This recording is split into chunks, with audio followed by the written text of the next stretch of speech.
The final word. Yes, indeed. So obviously, I know everybody wanna have us a discussion. No doubt. Give me my thing. Yup.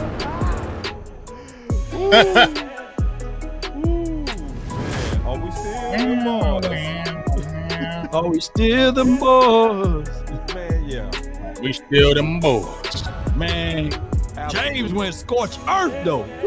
Hey, that's what I told boss. I was shocked. He said Shocked. it was in my mind. The final word. Yeah, I said a whole bunch of F-bombs. I had to apologize Yeah. before I went live.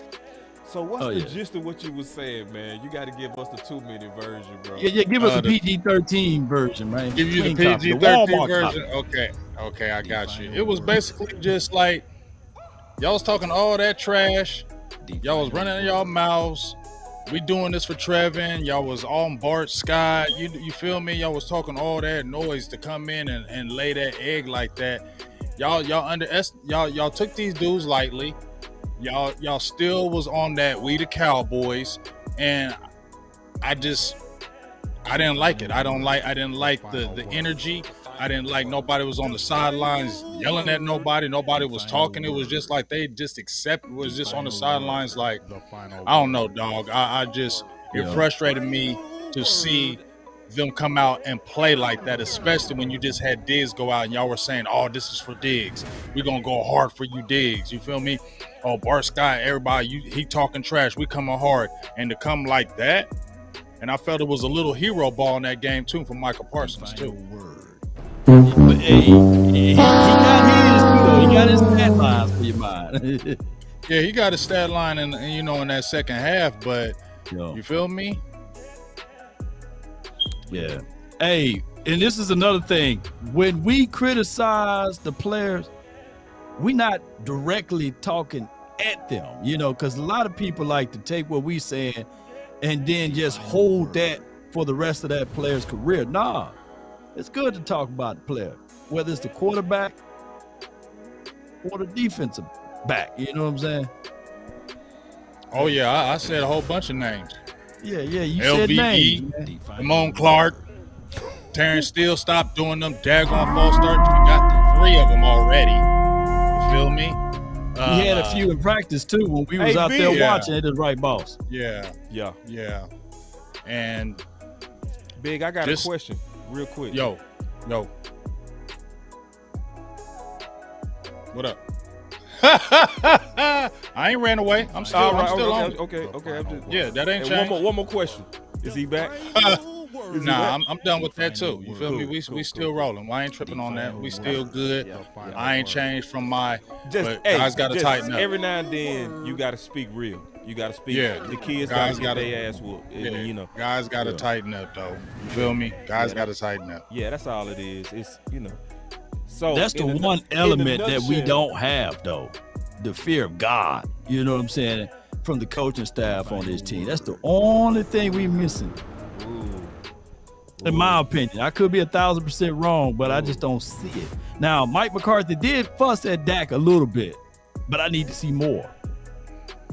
Why Mike McCarthy gonna fuss at him? He need to fuss at himself. Wait. Yeah. Because he was the one that was like, oh, in hindsight, we probably should have been more aggressive on first and second down. Oh, man, dog. Okay, so you knew that and you didn't do it?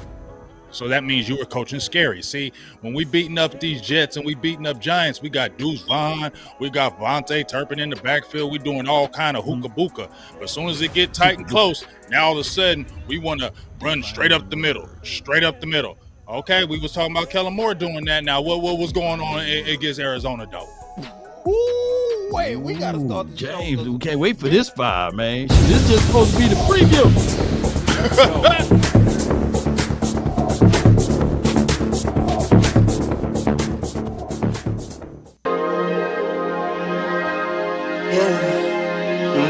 I just wanna run it up. Can we check or something? I've been really in the field, let up, yeah.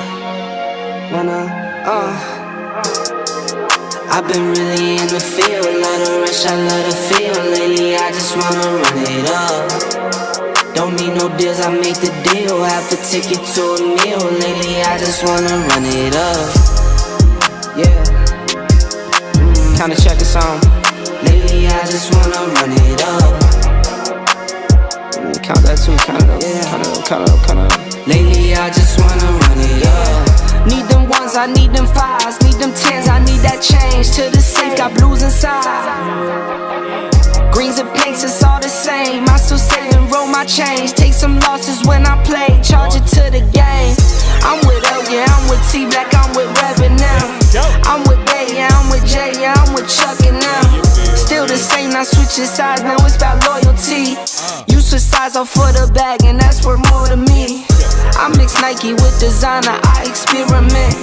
You just rock what's on the shelf and I'm not feeling it. Search for the one, but baby girl, it's nothing real as this. Can't trust a soul, I keep a hammer, call it too legit.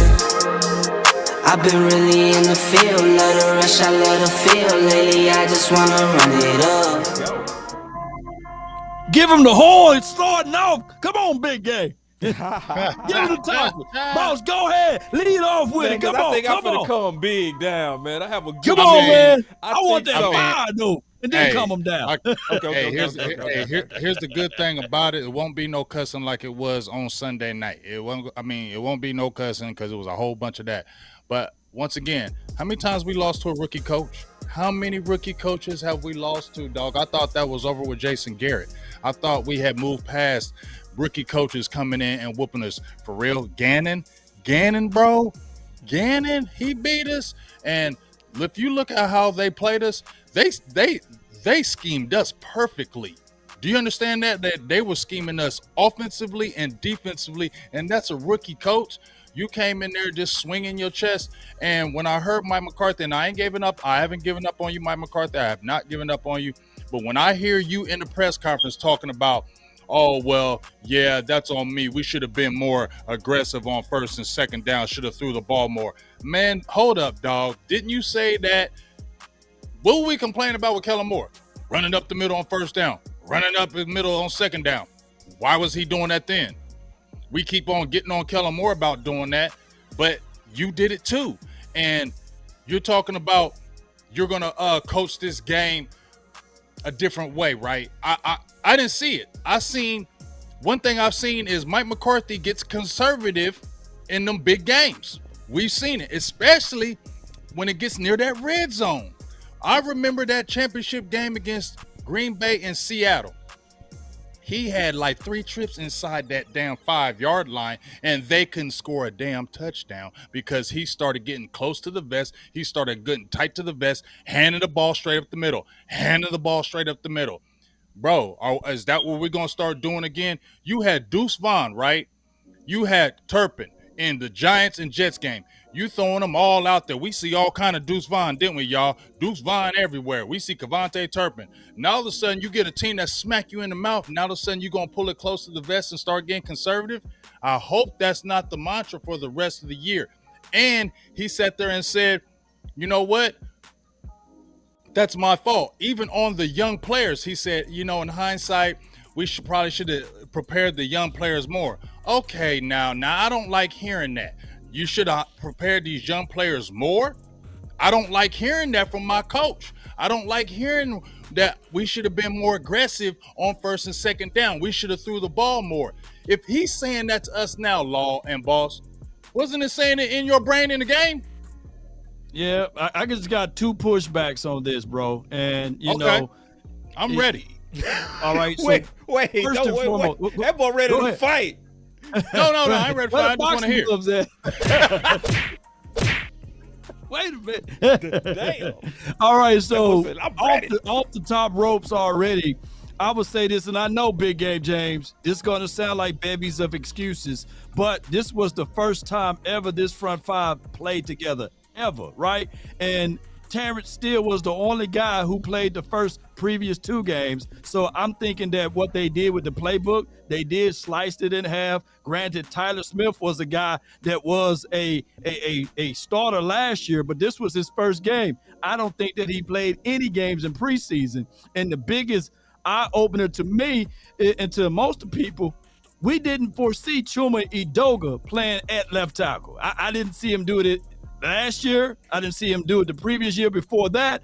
And we didn't see that much of him playing at left tackle, even during preseason or the offseason. So he did a serviceable job, don't get me wrong. I know I heard your rant about Tony Pollard running for 122 yards or such. But the easiest thing for young offensive linemen to do is to run, right? Is to be in run protection or run blocking schemes or what have you, opposed to passing. Dak Prescott had very happy feet in this game. He wasn't allowed to set up and make the proper read and throw in the red zone. And yes, there were 35 points on the board or 28 points on the board because we went there in the red zone and we was 1 for 5. So I will give you that. But let me ask you this. Who coached a worse game plan? Mike McCarthy or Dan Quinn? Dan Quinn. Dan Quinn. Dan Quinn. And he was only missing one player. And let me say this. Diggs. Let me just say this, Law, to your point with that. And me and Boss have talked about this last year, Boss. Remember when we talked about this last year when you trying to get cute? Dan Quinn, you getting cute with that, trying to get all these sacks, and you want to keep on. Okay, let's just keep it real. Okay, Micah did his thing moving around. Stop putting him in the middle, bruh. Okay, stop it. Stop doing that, in my opinion, because it's taking away his effectiveness. Because when he gets crunched in that middle, dog, that's taken away from him. When you're moving him around, coming him off the edge, he was, dog, did y'all see he was putting him down on the line of scrimmage? Like at a 3-tech? Are you serious? That is not going to work. You're hurting his effectiveness. He's 250 pounds. He's got both his hands on the ground like he's a 3-tech. That's not going to work. You're being too cute. You're taking away your best player from doing what he does best, right? Right. And I feel like that's what he did. How many times did I see Gallimore and Osa in the middle on these rundowns? Where is Jonathan Hankins and where is Mozzie? That's why y'all got them, to stop the run. But you're putting Gallimore in there. Gallimore was getting pushed back again. And I love Osa. But if you watch that game, Osa was getting handled one-on-one, dog. Yeah. And too many times we talk about stopping the run. What'd you get Mozzie for then? Well, big game. Most of the runs were on the outside, right? If we're going to be fair to the interior, they did their jobs. I think that we played a lot of hero ball, and there was a lot of assignments. And of course, with LVE, he was slow. He's the only brother that I know that's operating on CPT.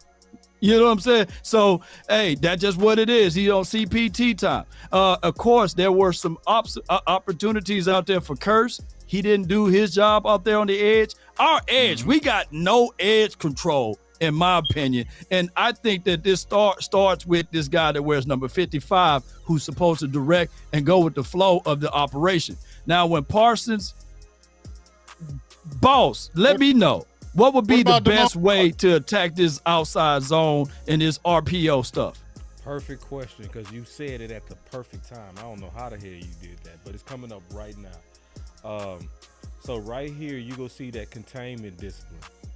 Man, Law, your time, like, watch this. I'm going to show y'all something. Not y'all, but people that's watching.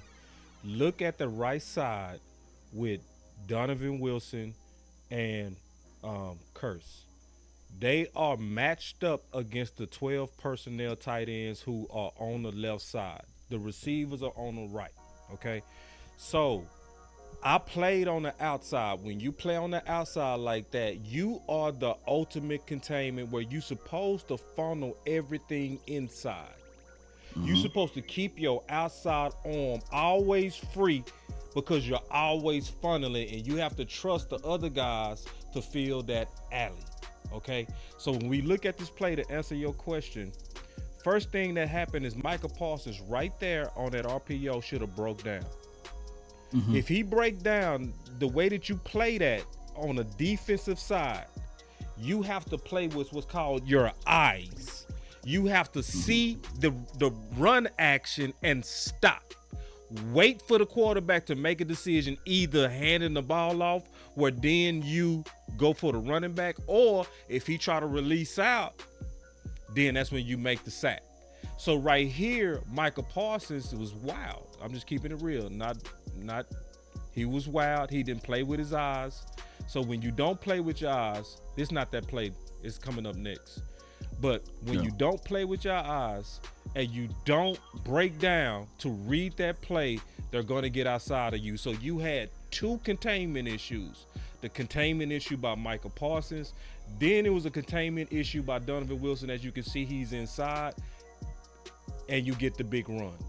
So it wasn't even those guys, in my opinion, from breaking this film down, looking at this from a defensive perspective, it was not at all. And I'm just keeping it real. Their effort was good. They was out of position, bad assignment, linebackers in the wrong gaps. LVE was reacting extra slow.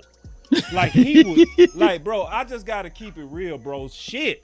Like, bro, God dang. What about Damone Clark though? He was out of position too. Yeah, out of position. Let's talk about Damone Clark. Boss and Big Game I James. want to talk about both. Because you know what if I do this, say? Big Game James, if I do this, and I'm telling you go here, and if I line you there, and if I'm not sliding to get to the weak side or to the strong side as the linebacker, then I'm at fault because I'm leading my troops the wrong way, and somebody need to tell him that. On top of that, the best way I want Parsons to do this, because he's doing a lot of talking, but somebody go into this room and say, when we play the running quarterback, hit the quarterback every time. That's the way to handle Jones should say, hey, I got you on the fine if they do that, because that would have shut that down. If he said, if y'all going to do all of this zone stuff, because they teach you 2 ways to do this. Boss, you can let me know, Big Game James. I know you taught your students the same way. Attack the mesh point, or blow the quarterback up. Yep. Blow the quarterback up. Those are 2 ways to handle the RPO. Yep. Those are the 2 ways. Now here's the thing. The thing that you're talking about, Law, is true, because remember when we played Philly the first time, he did the same damn thing. Yep. He kept going for that play, and they kept killing him. And then finally in the third quarter, he started stopping. Yep. He started stopping and waiting, and we saw the effectiveness. Once again, that was a hero ball move, in my opinion. At the first play of the game, you wanted to come off and make a big play instead of staying disciplined. Yep. Right? Yep. And then, just like you said, Boss, with Donovan Wilson, you're always supposed to stay on that outside and funnel inside. Why are you peeking inside? Why are you peeking inside like that? Watch right here. Lee broke all the way in there. Come on, dog. What is that? He in there. What is that? Yeah, you ain't got engaged on the block. You ain't come back. I'm telling you, that never supposed to happen. Never. I'm telling you. And I can point out some more stuff, bro. Hey, and Ron Curtis, and I'm gonna say this too. And somebody pointed it out, and I forgot his name, but I think it was Okoye. Wanye would never. You see what I'm saying? No. So we got to figure that part out too, the political aspect of it. Now, granted, Dono's my dog, man. You know, I like seeing him out there, but at what cost? You know what I'm saying? So they should have slowly integrated him into this game to get his feet ready, because he looked like he was a tick slower. Jordan Lewis still, to me, Big Game James and Boss, he's a tick slower. He got concrete feet out there. So you can't have guys playing against the Cards. It seems as if though all of their guys are shifty, short area quickness guys. You can't do that because they very quick. Even Joshua Dobbs is very quick too. And you can't have slow-footed people who's trying to play hero ball out there on the field. It's embarrassing. Those boys average on the ground 7.5 yards per toe. That's crazy, man. That's crazy. Go ahead. They had 182 yards in the first half. And most of it was big plays. And then the worst part is most of those gash and runs, they was untouched. That's clear that was assignment football. It wasn't them making people miss and making plays. Like, you able to get a clean running lane when the defensive out of position. Now, let me show you another one that's horrible. And this is just they said, Boss, if you can, bro, they said, can you raise your volume up just a little bit? Okay, here we go. What about now? Is that a little bit better? Mic check. Y'all give him a thumbs up if it's perfect. All right. So containment discipline. I'm gonna show you a couple of these, man. But containment discipline. This play was over before it started. Again, that's Donovan Wilson again, though. Yeah. That's Donovan Wilson again. Yeah, it was. Peeking. Watch what he did. Yeah, rewind it, boss. Peeking, and this is the worst Look angle because you see it. It's over before it starts. Right. Watch. You supposed to hold that outside containment. That's why they able to easily get in his way. He's untouched. He not touched, bro. Big, you could have ran that in, bro. Dog. And that's the lost point is it's a little bit some politics going on, maybe from Dan Quinn, and I hope you don't get political, Dan. I love you, dog. Don't be political, Dan, because right now you just threw Donovan Wilson in there because that's your guy, the contract, right? Let's keep, I'm just coming from me. Didn't he just sign the big contract? So he can't be on the bench, right? True. Am I right, y'all? So we got to let him back right in because he signed a big deal. Donovan means this and that. But has Wanye Thomas and Marquise Bell been playing with their hair on fire? He got no snaps. Marquise Bell only got 9. Donovan Wilson came in there playing atrocious. I don't care. He played atrocious. And J-Ron Curse didn't play that much better. Just like you said, that big run by Moore that ran straight up the middle, J-Ron Curse took the most horrible angle in the whole damn world. And that play was more so on LVE, man. He was so true, late, bro. But he's late as hell on that. You're right, he was late as hell, boss. But show that play that if he would have took the better angle, though, you could have made a stop on that the more play. Yes. I know what that play is. Give me a second. Let me pull it up. Shout out to the OC. He just made it in the building. OC? What's up, fellas? How y'all doing, man? What's up, big dog? Man. Just picking at this scab right here, OC, and then this is gonna be our last day touching on it. That's why we just go ahead and picking at it for one more time.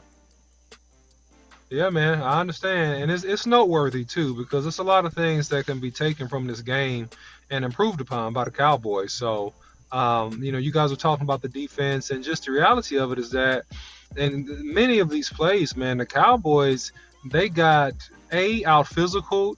B, poor angles, and then C, gap integrity wasn't really good, man, especially with the safeties on the back end. When you get finished, can I rate them? Rank them. Like, in what order do you? I didn't mean to cut you off too. I'm just trying to give some perspective to what you said, and I'm trying to see if we seen it the same as well with a pop quiz to you. Yeah. How would you rank the order of the defense in terms of breakdown from what you just said? That breakdown, and I give you mine. Okay, cool. I'll give you mine just because we haven't talked about this, so just it's pure. It's pure. I think the first thing with the Dallas Cowboys, is the defensive line, and they got knocked out of gaps, and it was a decent amount of physical defeats if you look at that film. So that's one, okay, in that order. 1, 2.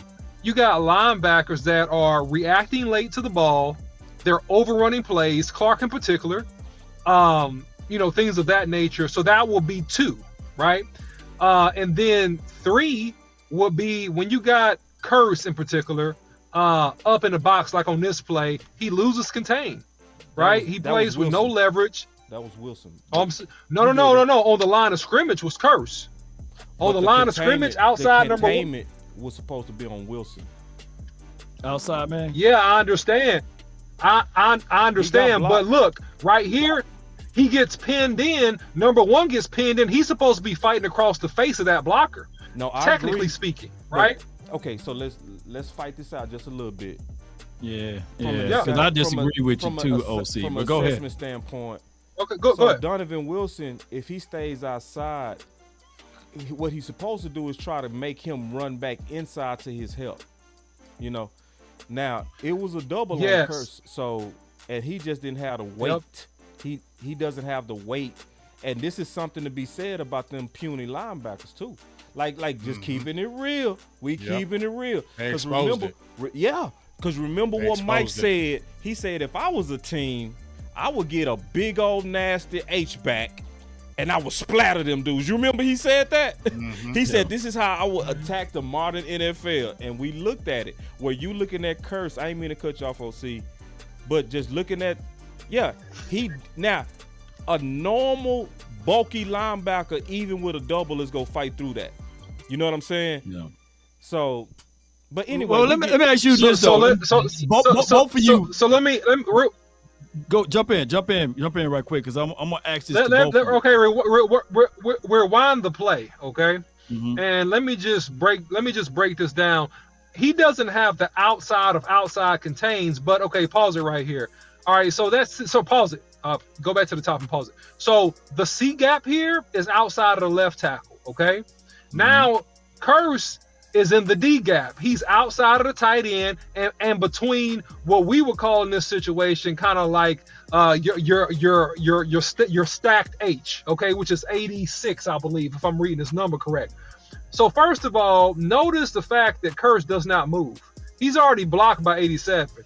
You got to play with some hands and some leverage to maintain that gap. And as the gap widens, you need to fight across the face of 86. Yes, technically you're right, Boss Cowboy, in the sense that Wilson has to contain. But the issue with Wilson on this play is that he gets fooled by the ball fake going opposite right. So he shoots down inside. When Dobbs pulls it, we've lost contain. Yep. So if you have Curse at least fighting through that D gap and trying to fight across the face of 86, you still can create a cutback into the C gap, which is ideally what you want, versus giving him the sideline on the RPO on the stick and go, right? On the fake and go. So now, because of how it's played by both of these guys, and it's a combination of errors here, now you totally lose contain. And so that's the third level, my last point, and I'll give it back to you guys, is that you have poor angles and bad recognition on the back end of the defense, and they're delayed or they're taking bad angles on run support. And that's a coaching and a technical thing. Okay, so I'm glad that you mentioned coaching and the technical thing. Now, me and Boss, and Big Game James, we know that there's field side, boundary side. We know that there's strong side, weak side. If you go back to that play, and if you just look at the numbers and the alignment that you were just talking about, let me know which side was strong side and how do we align up on that. All right, if you're going back to that play, cool. I'll let Boss Cowboy run it back. Yeah. Go ahead, Boss. You got it. Well, the strength. You can identify the strength. That's Yeah, the tight ends. The tight ends gave away the strength. And so the strength is left. Go ahead, break it down. Boss, break it down. Yeah. Well, the strength is left, and so what you have here is an overload. Okay, You got two tight ends. We consider this an overload. You also got the running back. He's aligned to the left. So the declared strength in this play would be the left side of the line. The weak side in this case would be the right side. And so, so that's strength. If you're talking about the strength of the formation. Yeah. Yep. And so here's my question. 3 breakdowns on this play. Here's my question though. Okay. We have already identified the strong side. On this particular play with your two linebackers, is your linebacker in Damone Clark, is he supposed to stay up top, keeping that backside, watching that backside, and LVE comes downhill right here? Because when you run that play, there was still a hole right there. Even if a Donovan Wilson right here stays on the outside, look where he can run straight up the middle. Yeah.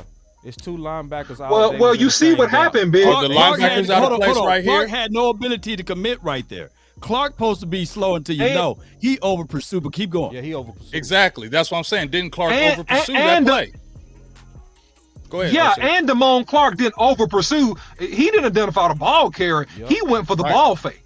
Yep. Right. He went for the ball fake. And he got completely out of position, okay? So it wasn't even over pursued on this. He went for the ball fake, and he didn't react to fill that cavernous gap that we're looking at right now between the tackle and the tight ends, right? And so what happens with LVE is completely lost in the sauce. He's stepping up, no identification of the ball whatsoever, and then he gets blocked. Then he gets blocked, right? And he has no ability to chase backside or do nothing. And So And let then, me you know, ask Dobbs this. is out the gate. And this one thing. Let me ask to this. Your point, real So quick, do Big. y'all think Donovan Wilson saw Clark react to that quickly, and then that's why he went inside instead of be. saying gap Hero contain ball. because he which saw is what you hero still ball. not supposed to do. You still Right, you trying right. to So help that's people. hero ball, right? Yep, that's hero ball. Hero All ball day. on Micah Parsons because Micah Parsons was supposed to stay disciplined from the very rip, because it's not like we didn't play Joshua Dobbs last year with the Tennessee Titans. We knew he could run the ball because we played him last year. Yep. So we knew that he could identify, and they should have known from the last few games that he can run the ball and they can make those plays. So to me, what got us in trouble last year, right, fellas, was hero ball. Yep. And here in this game, in my opinion, guys were trying to make too many big plays instead of playing discipline, and that's what killed us. Do your job. This is a perfect example of do your job. And then this is another thing I just want to show to everybody that's watching this. Whenever you see two linebackers in the same gap, somebody got it wrong. So right. You Right. ain't even got to understand like all the details to just know whenever this happens right here and they in the same spot, somebody got it wrong. Yeah. You know? And that's obviously Clark, just being honest. So it's 4 people that was out of position on this play. 4. More so 3, but I'm going to say 4. Curse couldn't fight through the tight end to close that gap that the OC talked about. Donovan Wilson did not keep containment. Clark got fooled with his eyes, and Michael Parsons didn't break down and let the man out. 4 people made a mistake on this one play. Yep. And they would have called it right if Dobbs gave the ball to the running back, though. You know. Yeah. And every time you guys see these big plays, I look back, my guy D-Law is in perfect position to seal off the run. Like Parson didn't even have to do that. You know what I'm saying? Nope. He didn't have to do that because the Law was way already there. Lawrence was coming off the edge, he could have funneled him right to where LVE was. And if Clark would have stayed in his spot, everything would have been stopped. But like I said, it was a bunch of hero ball late reactions. Y'all talk about LVE, and yes, LVE pissed me off. But Damone Clark, I keep looking at him because he's not being physical enough. It just looks like he's just waiting. You're supposed to be coming down here. Are you waiting for the offensive lineman to come to you? Yeah. Yeah. You're waiting for that contact, man. I gotta say this. If I don't say nothing else about this D, I gotta say one thing, bro.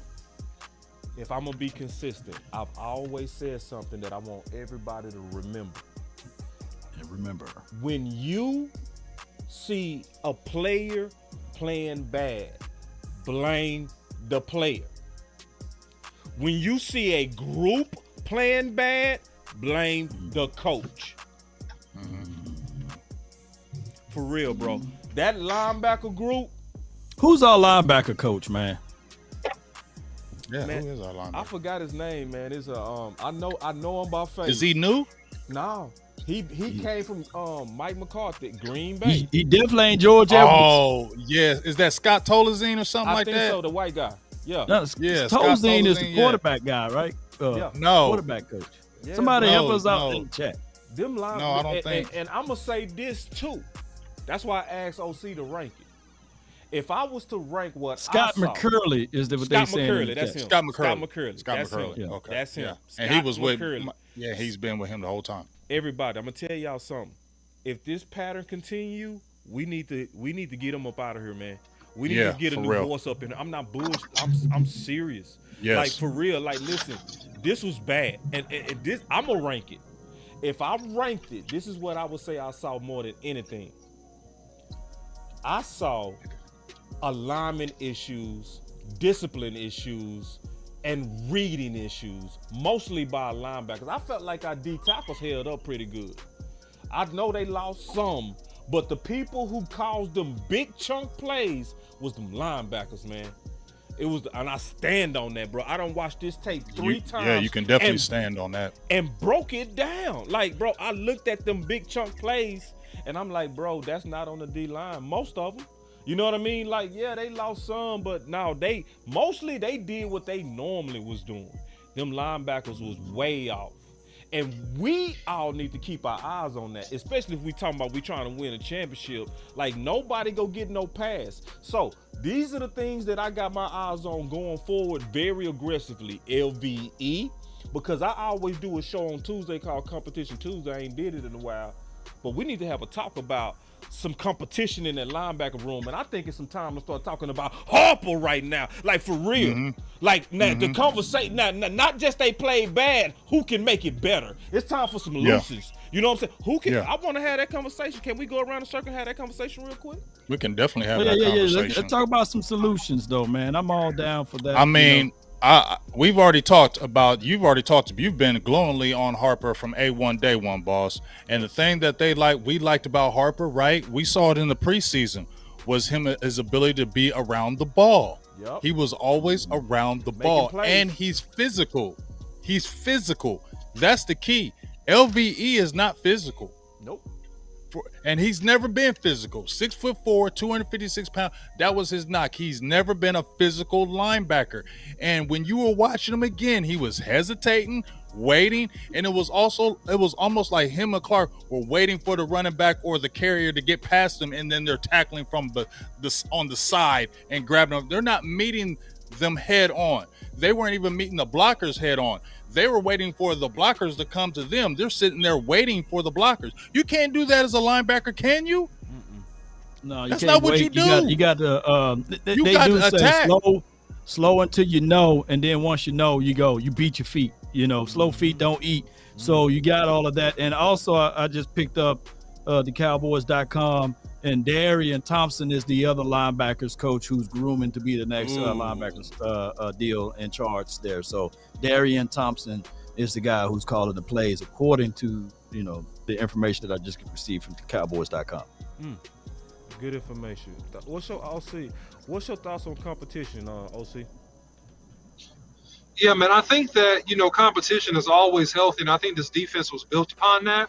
I think that, Harper is, from everything I've seen, he's a guy that's around the ball, plays with a high IQ, and has a good amount of size.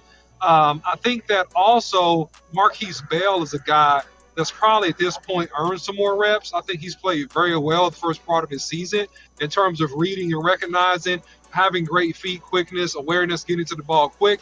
I just don't think at this point, and this is no shade, okay, at LVE for the LVE lovers. I just think LVE at this point is kind of a backup, rotational type guy. He's a depth guy. I don't think he's a guy versus teams with speed or any type of lateral agility players that he's going to be your guy. That's what I think. I think Damone Clark is another conversation. I think he didn't play as well this game. He did make plays the first couple of weeks. I think Clark needs to study more. Yep. What I'm seeing is that he has all the athletic ability and speed in the world, but he's relied on that, right? At LSU, that 4.4 and just being a freak athlete. But on this level, he got to put more time in that playbook and of the opponent, and then he's going to get what's called a pre-snap read. Yeah. He's going to understand alignment and scenarios, say, okay, this is what they run it, and that's what he needs to take his game to the next level. But he's young in his career. I give him a little bit more grace. LVE, I think you can do a little bit better. Yeah, it's time. Honestly, Cowboy Nation, I'm going to start telling y'all right now. I'm going to tell y'all something, I'm going to prove it later. Your voice extremely matter. Use it. I'm going to show y'all that Jake Tuck started 2 national conversations from Twitter. Okay, I'm gonna show you that, and it's important because when we start talking about competition, it's up to the nation to push that out there. It's up to the nation to get that conversation going because they listening. They're listening, and if we can get this going, because see, I can also tell you what's going on. It's a whole lot of, but LVE's the leader, boss. He's the leader. You can't do that to the leader. Hey, listen. Well, boss, I'm gonna say something, not to cut you off, but this is important because that point, to a degree, could be true. The only thing that would keep LVE on the field, okay, is that he understands the calls, the checks, and the defense better than these other linebackers. And if these guys are not operating, I'm saying that's the only thing, boss. But if these guys are messing up checks or not aligning right when Dan puts stuff in, that would be the thing that would keep LVE out there, man. Irrespective of him not having all the physical attributes, because he's quote unquote the guy that will be in the right place most of the time. And coaches do pay attention to that. Yeah, he's in the right place, and we're a long way from Ken Norton's, right, of the worlds, and even when Ken Norton went to the Niners, wherever he went off to, we're a long way from the Robert Jones, the linebacker that's in the middle that controls the flow of the game and just feed off of where this defensive front is at. And when we looked at the scouting tape of LVE, like what my guy Boss alluded to, is that this dude is a coverage linebacker. He's hook to flat, he's in the middle of the field, and he clogging up passing lanes. He's not a north guy that can get upfield and turn his hips quick enough to make and rally for the tackle there. So I think what he was, most people saw him as a biggish safety. So it's one of those things, man, whereas you're gonna have to have the elusiveness, slide off of you guys and come down and field, and you just not gonna get that, So when we play teams like everybody terrible. If that's Fred Warner, but LV. Yeah, I'm sorry. Right. If that's Fred Warner, that's decapitation. If that's that kid from because look right here. Look right here. Bam! You should already made that play. Yeah, you should have made that play damn near in the back. Yeah. Come on, man. Speed matters, y'all. Speed matters. He the leader. Yeah. Man, if you don't know, bro. Well, here's the thing. And look, here's the thing. Boss Cowboy showing his play, and it's really powerful that he keeps rewinding this, because he did say that Damone Clark last year elevated LV's play after he came back and he played well with a neck injury. Then LV came back and was playing very spirited. At the end of the day, when you at a linebacker position, you got to want to hit people. Right here, that's a lack of want to. Yep. You're right there, homie. That's a kill shot. That's a kill shot. You should flatten that dude like a pancake. You should flatten him like a pancake. Can I ask a question, though? You should have killed him right there. Can I ask a question? Man. Can I ask a question? Yeah. So look, roll that play back again. We ain't even start talking about the red zone yet. Ooh. Right. All right.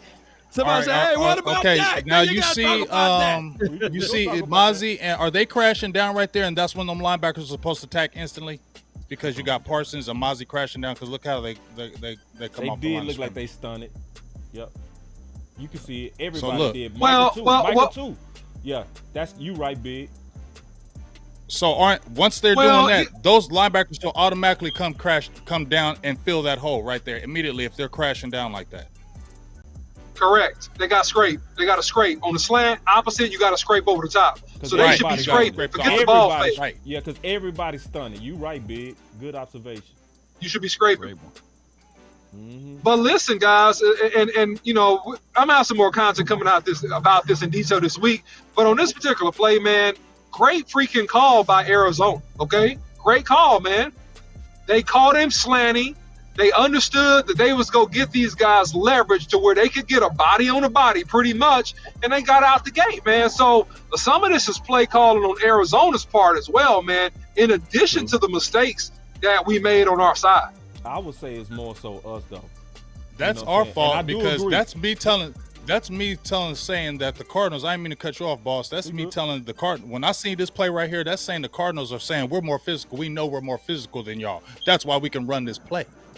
We know we're more physical. Correct. Because look at it. Because look where, I know LV was bad, but look at Damone Clark on that play.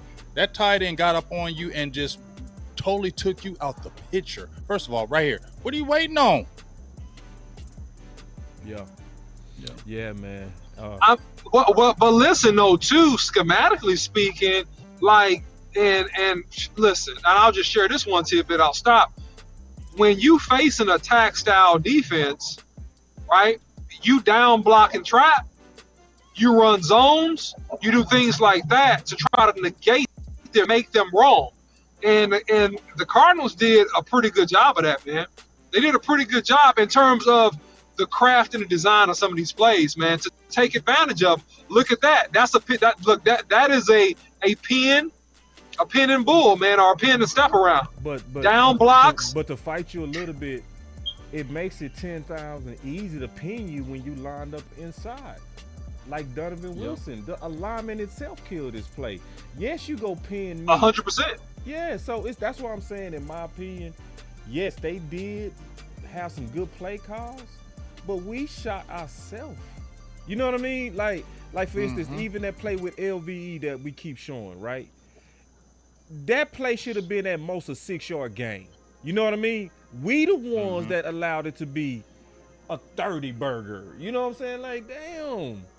Like, so I agree with you, OC. I'm just pushing back just a little bit that it was mostly us. Mostly. Like, but I also want to speak to the positive side. Right. Because it is something positive about this. It's not all negative. The positive side is when you get done by a team that had no stars, they was just disciplined, right? And they ran their game plan, it's a wake up. It could be a wake up. I'm not going to say that it woke them up. I need to see that you woke up first. But this type of game should wake you up, because this type of film should make everybody say, okay, we got to not rely so much on just our athleticism. We got to be where we're supposed to be too. You know what I mean? So that's the positive side about this, you know, but we also got to be honest though. You know, we just got to be honest on it. Can we talk about the red zone? Because I got an opinion about that. Honestly, my opinion is I think we panicked. Just a little bit, boss. Just a little bit, not too much. I ain't gonna get into it too much. I know you got a film coming out. I gotta get his reactions on what I said when I first started. But go ahead, talk about it. Yeah, no, you can start off the red zone conversation. Okay, so speaking of red zone opportunities, OC, I said the game this past weekend, that was the first time all 5 of those guys played on the field. Yeah. The very first time. Terrence Steele was the only guy that played the previous 2 games at that spot. Everybody else played at a new spot for this season. And I think that the front 5 is the only position that all guys must be on the same page. You can't have a guy that's off rhythm. Now, granted, the run game did look good because that's the easiest thing to transition into is run blocking. So can you tell me or break it down of the difficulties of Tyron Smith saying, hey, I can't go 30 minutes into the game. And, you know, before the game kickoff, he had on all of his pads. So Mike McCarthy said he had to ditch and slice the playbook in half because of that. Can you break that down on how that could have affected the red zone situation? So great point. Great point, Law. It definitely affects your offense when you have 3 backup offensive linemen in. You got a right guard, a center, and then a left tackle. And so what you'll see, you know, and I'm sure you guys have seen as you watch the film, you see some physical defeats, man. You see some key points to where we could have made some plays and it was physical defeats. All right. And so that happens when you don't have your best lineman in. So that's A. 2 is this. You got Chuma playing left tackle, and no way in God's green earth should he be playing left tackle over Tyler Smith. Because of this right there. Because of that right there. Dak almost killed. There's no way. And he got Dak killed almost several times in this game. Yep. So when you talk about slicing the playbook in half, because these things happen in the first half of the game, this is what causes you. This right here, that makes you slice the playbook in half. That. Because when you can't protect backside, all of a sudden we got to throw laterally quick. We got to throw hooks. We got to throw flats. We got to do check downs, or we Dak Prescott, and we got to just run for our life.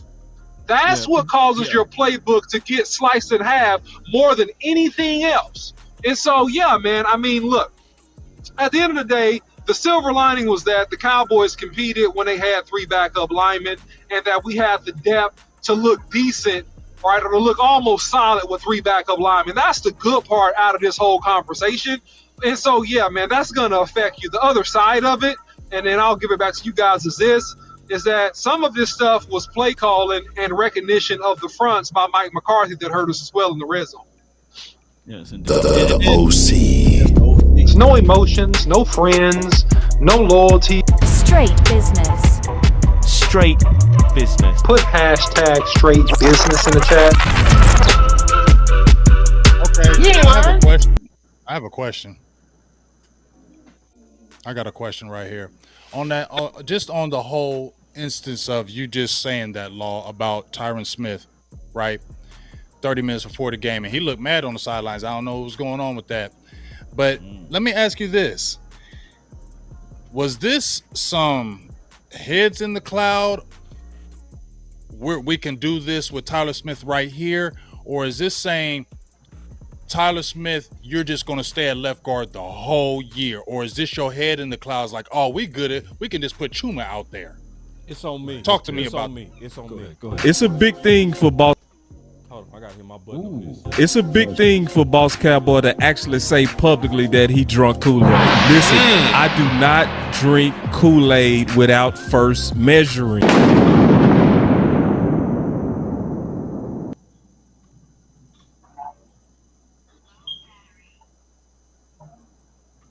Low battery. You still there? Yeah. You still there, boss? What happened? Okay. I thought that was me. No, it's me over Okay, here. hey. Y'all do scared. effects and y'all talking through it. Okay. My bad. It's all My good bad. though. I was trying to give an effect to this. Ooh, man, live, women live. Coach, the West Coast system is very methodical in how you move down the field. You just mentioned just how much you guys are getting to the red zone. The vertical threat is important to, hitting those big plays when those plays are there is important. Is that something that you gentlemen are still working on, trying to establish that the vertical threat of this West Coast offense right now? Well, the vertical gang, great question. Appreciate your insight. Is the vertical game. Frankly, you got to look at how they played too. So that when they had a cap on it, they're early. There wasn't a lot of 7 steps. I think we took one 7-step drop, and that was by design. And that might have been maybe a slight overreaction from me. Based off of having the 3 new starters up front. So.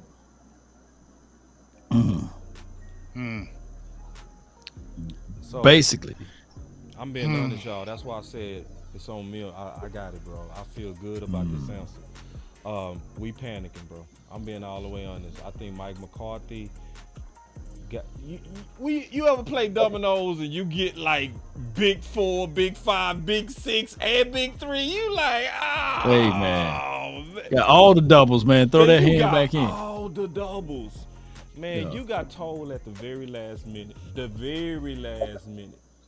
Hey, Tyron Smith ain't playing. So the dude that was playing some good left guard, now he finna be your left tackle. Because all week, Tyler Smith been getting left guard reps. So what should I do with this playbook? Should I risk Dak, right? Should I put Dak in situations to where he got a left tackle blocking for him with a whole bunch of 5 and 7-step drops? No. I have to limit my playbook to protect my quarterback, which he did. See Tyler Smith block Yeah, that So man. then rewind that one more time. Oh my The OC God. got a film session coming out. I ain't spoil it. Oh bro. I my ain't gonna spoil it. God. But yeah, Tyler Smith did blow. You his showing field a lot of it. Damn. listen, but no, it's the context of you talking through this, though. You talk, listen. So let's Got go and tell everybody. The OC One got more a film time. Show me session one more coming out. time, man. One more time. Y'all want to say God. one more time? Yeah. Yes, One I more gotta see time. that. Go Yeah, ahead. it's a great play. It's a great play. It's a great play. Bam. It's a great play, man. He knocked the Duke out of this boy. He knocked the Duke out of So him. listen, Hey, we might have lost, but he lost that. Boom! cheap plug. And I told y'all, I said Tyler Smith gonna hit him a highlight. He gonna get one every game too. Oh my God.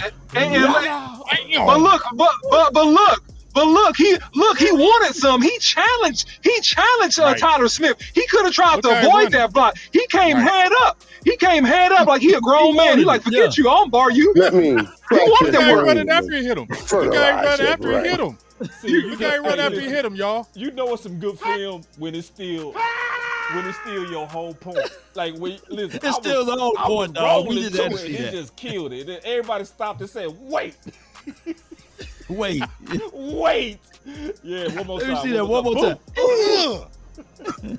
Hey, he trying to get up fast. He trying to get up fast.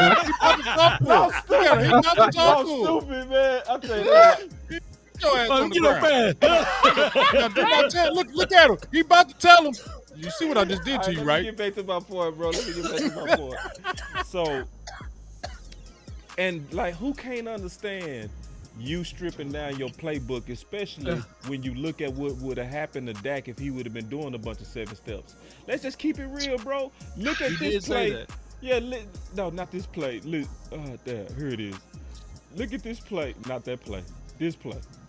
So y'all telling me Dak could have been doing 7? Everybody, for the people like, we should be throwing vertical more. We should be throwing vertical more. So that also means that the quarterback feet has to marry vertical concepts, right? So what would happen if he was doing a bunch of vertical concepts just to stay stubborn in his original offense? What would happen right here if he was on a 7-step drop? Just let me know. Let me know. Hey, it would have literally been this right here, bro. Let me tell you what it would have been.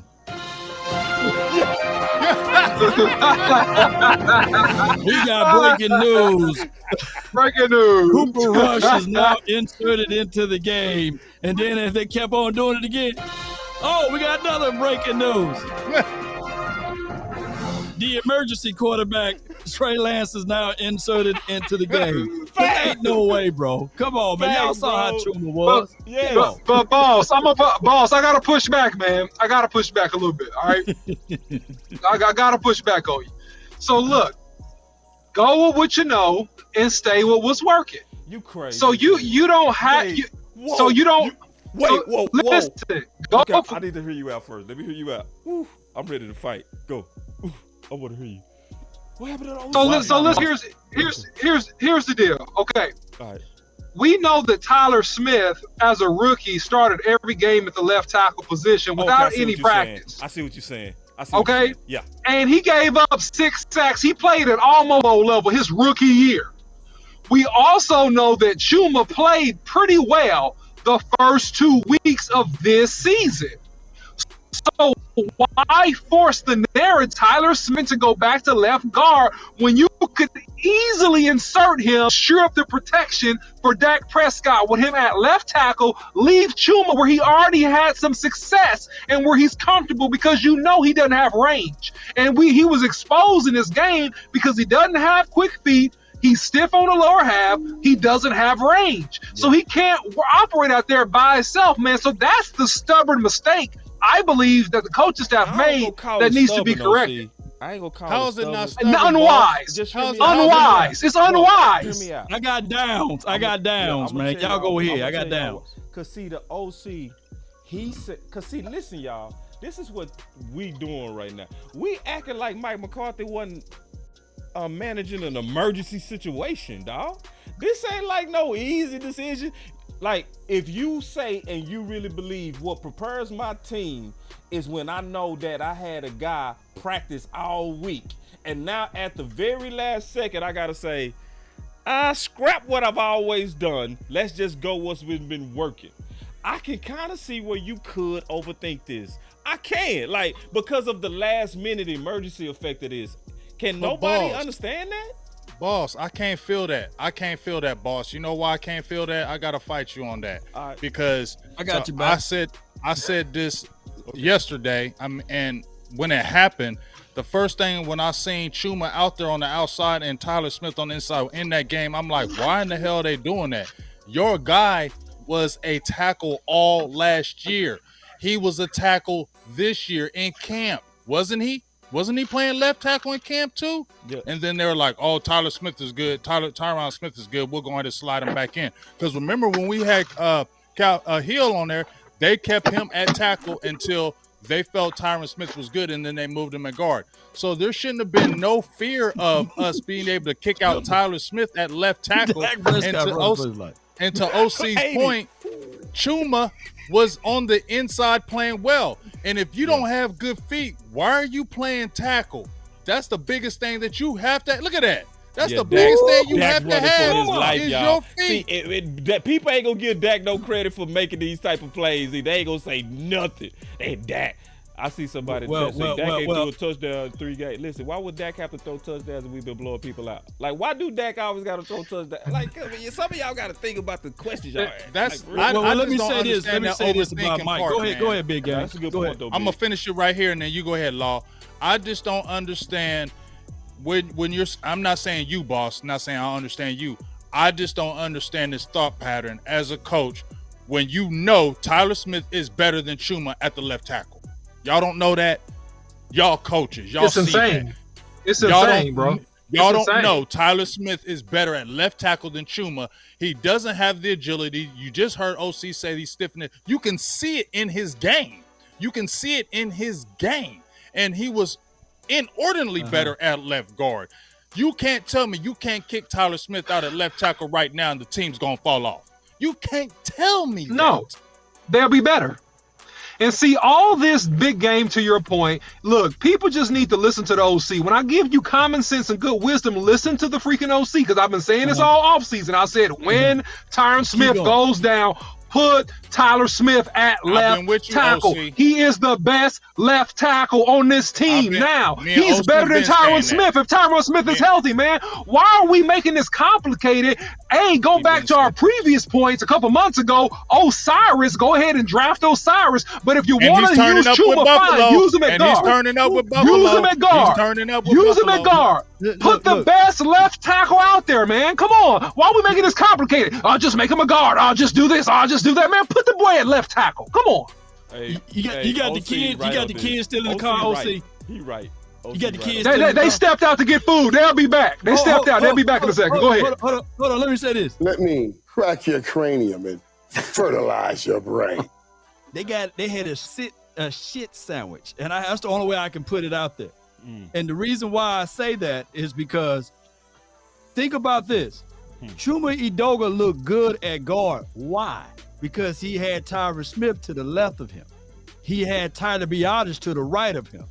What they had to do in an emergency situation, he couldn't put Chuma Edoga back at guard, plus have Brock Hoffman, plus have TJ Bass in the middle. That would have been a sandwich. You know what I'm saying? So what the Cowboys did was they had to spread it out. They had the good player inside, Tyler Smith, who is really good, as we can all see.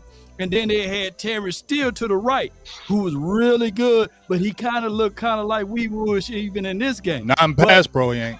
But not in pass pro. So what we are looking at in this particular situation, it was a bad on bad, the OC. And remember what I said, and I know you know it. All 5 of those guys got to be on the same page.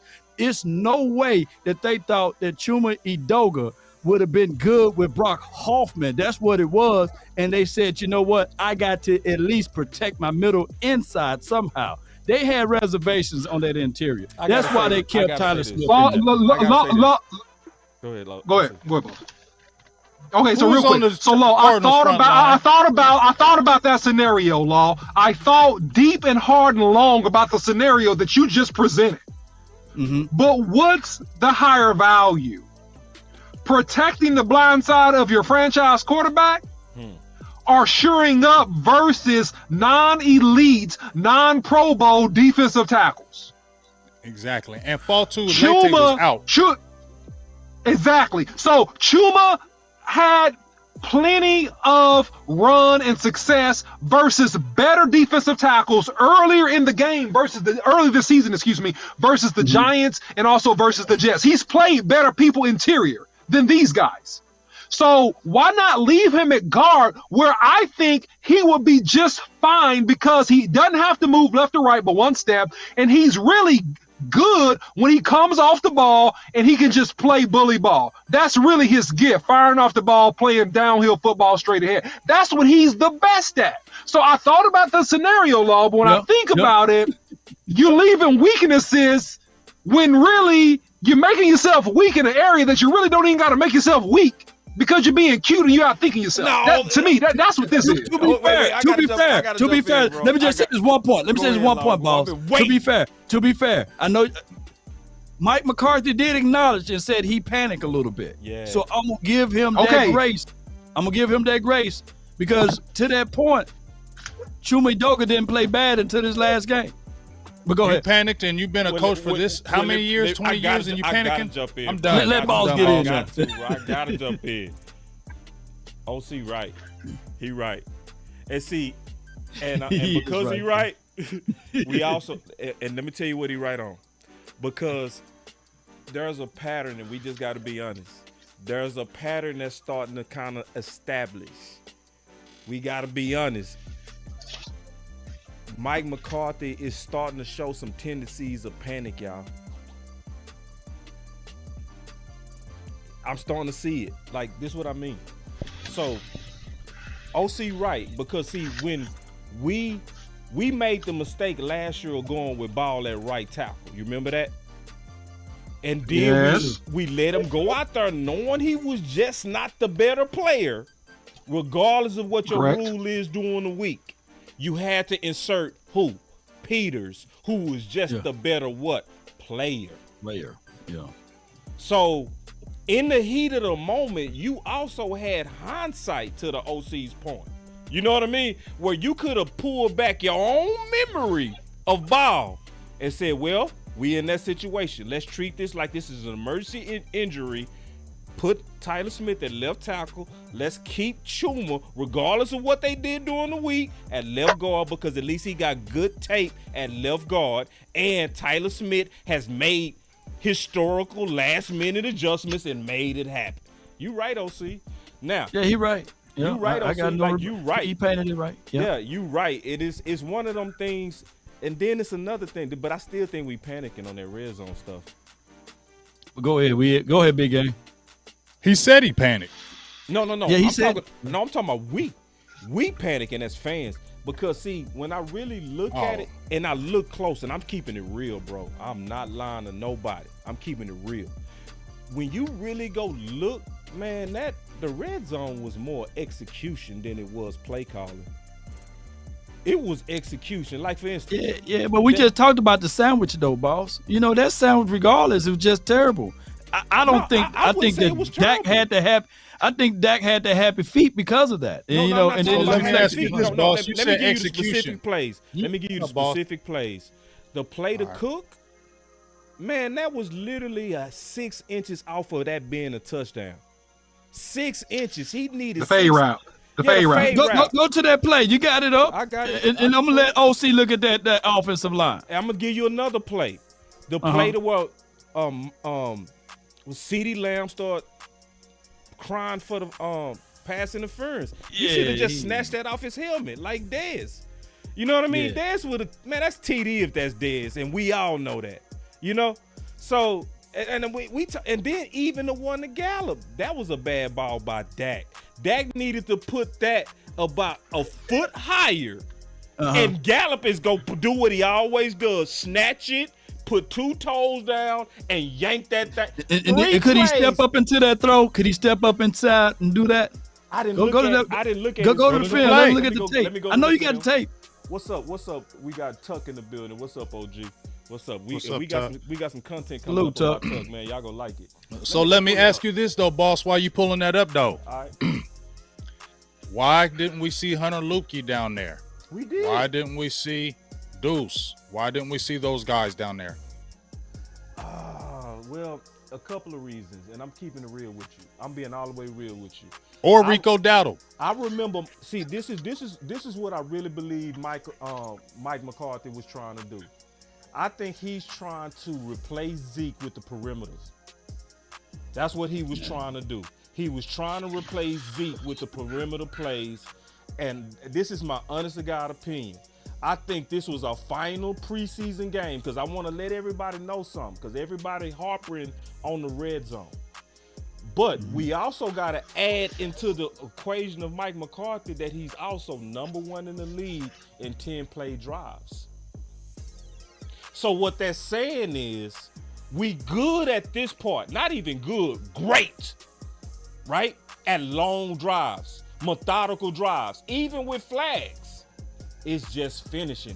And then when you look at how we finished, we was almost there. A lot of times it was bad execution. So if we want to criticize Mike, I would say then maybe you need to get rid of your lower probability plays like throwing, and then sure up your red zone offense with more low risk stuff, right?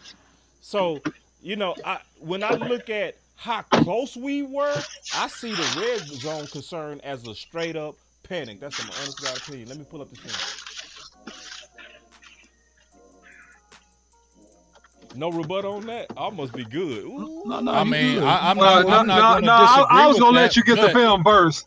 I'll let you get the film first. But I want to just say this though. I think maybe they're panicking. I don't feel like I'm panicking in my heart. I just feel like you have options with your backs.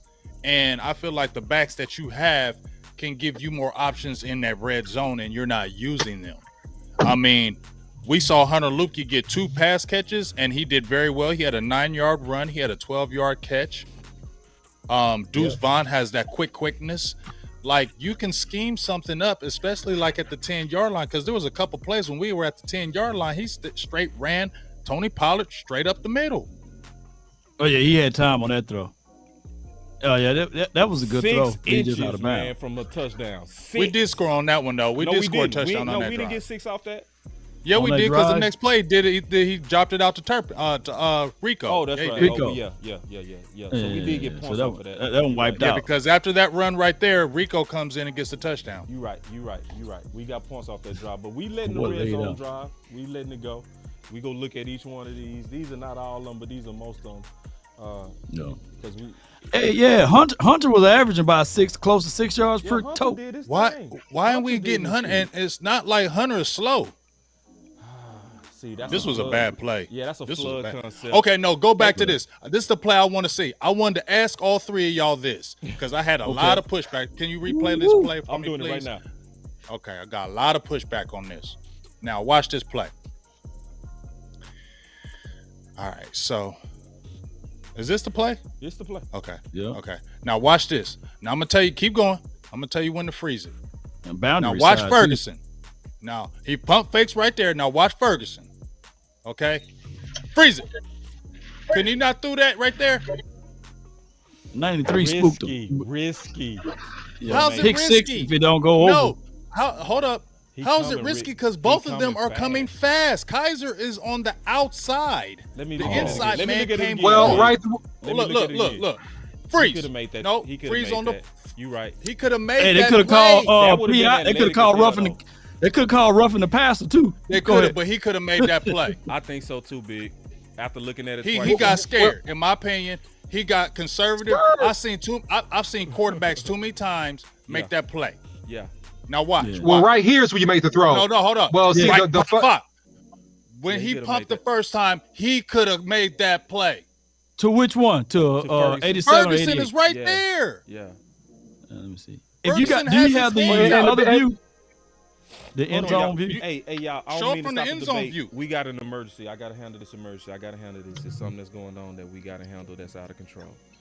And if it's out of control over here, it's out of control everywhere. We got 300 people watching, 125 likes. Come on, y'all. You getting on, man. amazing analysis today, bro. And this is raw, bro. Like, we ain't prepped for this. Hey, bro, come on now, Bro, dog. we have not prepped for this, Come bro. on, man. Dog, this is crazy, bro. Like, see, and this is what some people are going to places and You want answers? but you ain't getting it. And then you come to the final It's word. an evil world we live in. Man, come on, bro. Like, do we gotta beg every week for likes? You can't handle the truth. All right, let's go. All right. He could have made that play, in my opinion. Shame. No, I Especially agree, that Big. first. Shame. When he pumped it the first time, when he made that short pump, Ferguson put his hands out because he thought he was going to throw him the ball. Yeah. That's why he put his hands out, because he thought Dak was going to get rid of it. And Dak didn't trust himself, and he got conservative with it. And because it's like he pumped it, and then he tried to throw it again. But Ferguson threw his hands out. Watch, right. Hop right here. Freeze. Right Yeah. there. You right. Right, that was right there. Yeah. It would have been an athletic throw, but he can make that throw. He could have made it would've that. been, yeah. Ferguson put his hands out ready for the Cause catch. see, that's committing to making an off-balance throw. But man, Yeah. come on, bro. This is a modern NFL. Boys do that, bro. Come on. Yeah, you ain't gotta have your off-platform. feet. Look at Yeah, Pat bro. Mahomes. Exactly. Pat Mahomes comes to the line of scrimmage. He ain't look Pat Mahomes, man. Okay, It's like, I know what you mean. he though, ain't no 'cause Pat he Mahomes. wasn't number 10 yards in front of him. Law, Though. I know what you're that's saying. the type of play that we played in the backyard. Yep, right. for real. We played in the backyard and made those type of plays playing in the That's backyard. the fellas. exact same play Boom, he could've that Daniel Jones threw the interception to Gilmore No, too. that was not no interception, Law. That was not no Gilmore. interception. He could have made that play. Daniel Jones, you remember that? That wasn't no interception, in my opinion. He could have made that play. All right. I don't see Dak with that dexterity like that. You know Yeah, what that I'm would saying? have been a dope play. It It would have been a dope play. It would have been a dope Yeah, play. because he It got too cautious. Hey, when I'm that sorry, first that's guy my that got opinion. behind him, I'm I mad promise at you, he didn't know where he was at. I'm not mad at Oh, that. I It think could he be- did. Got See, cautious because that's why he pumped it. He pumped it because he was looking at it. He was like, no, I ain't going to do it. Yeah, that's what happened, in my opinion. Yeah, that's what happened. I'm not hating on my dog. I feel you. But I feel you you. could have made Yeah. that play, and you should have, and you got a little scary right there. Like, oh, I don't know if I can do it. Trey come on, dog. Trey Lance would have made that play. Look at I'm this. just being messy. So Law got 366 people watching and 197 likes. Come bro. on.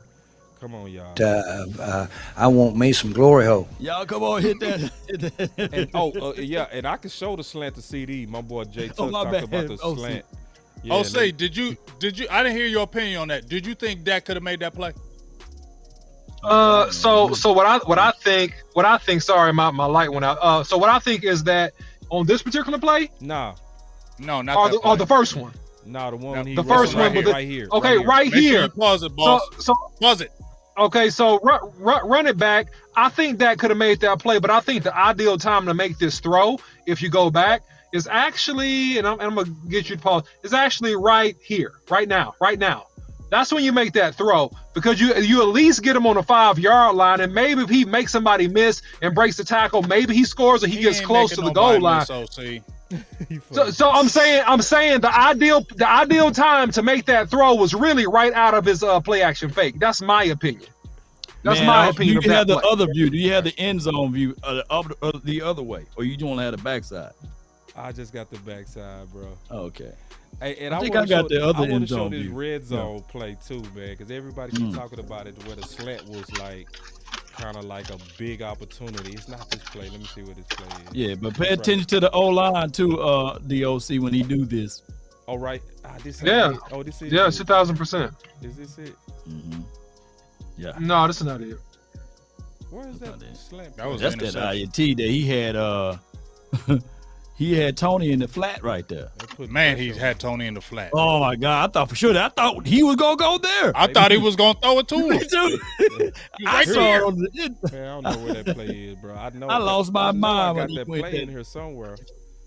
Shit, I know I got this play. Y'all give me 1 second.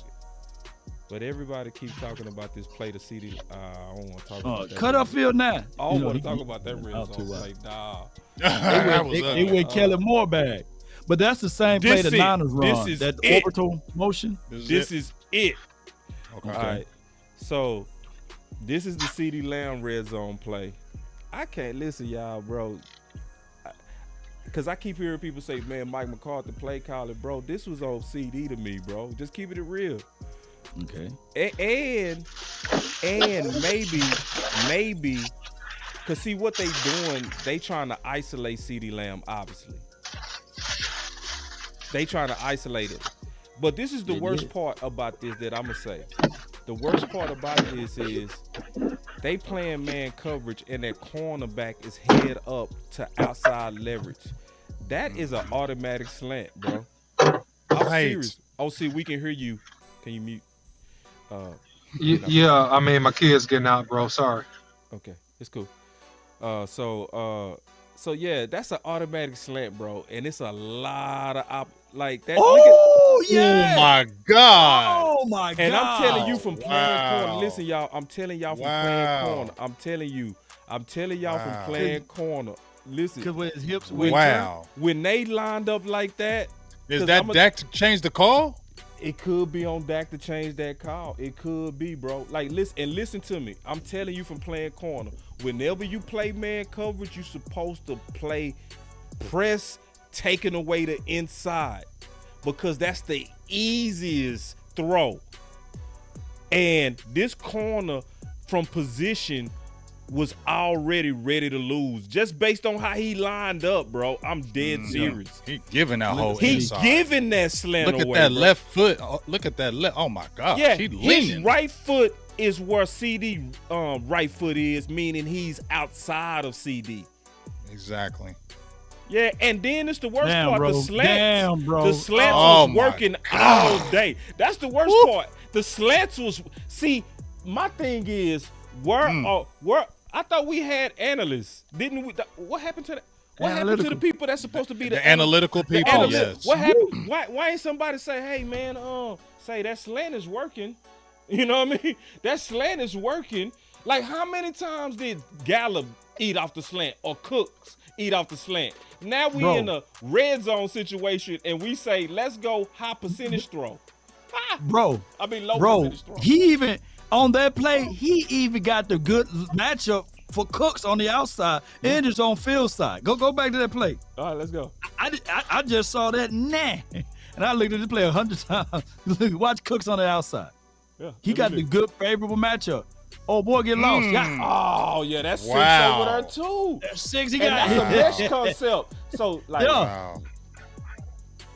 Oh my God. So is that listen, y'all? who's that's that why on I say there? we panicking because the opportunities are there, bro. Right, but okay, you saying we panicking, right?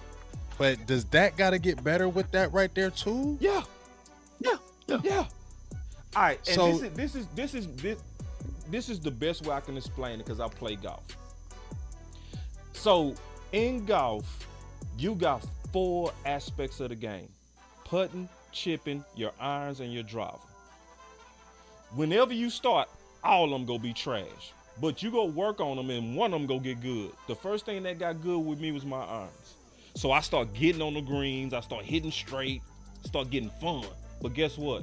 When I would get close to the green, guess what sucked? My chipping would suck. So I'm in a good position, I would chip it and it would go over the green again. So I wasted a stroke. So what did I have to do? Go work on your chipping. You see where I'm going? You know? So I spent more time working on my chipping so it can fix my overall game. So then I fixed my chipping. Guess what I had to do?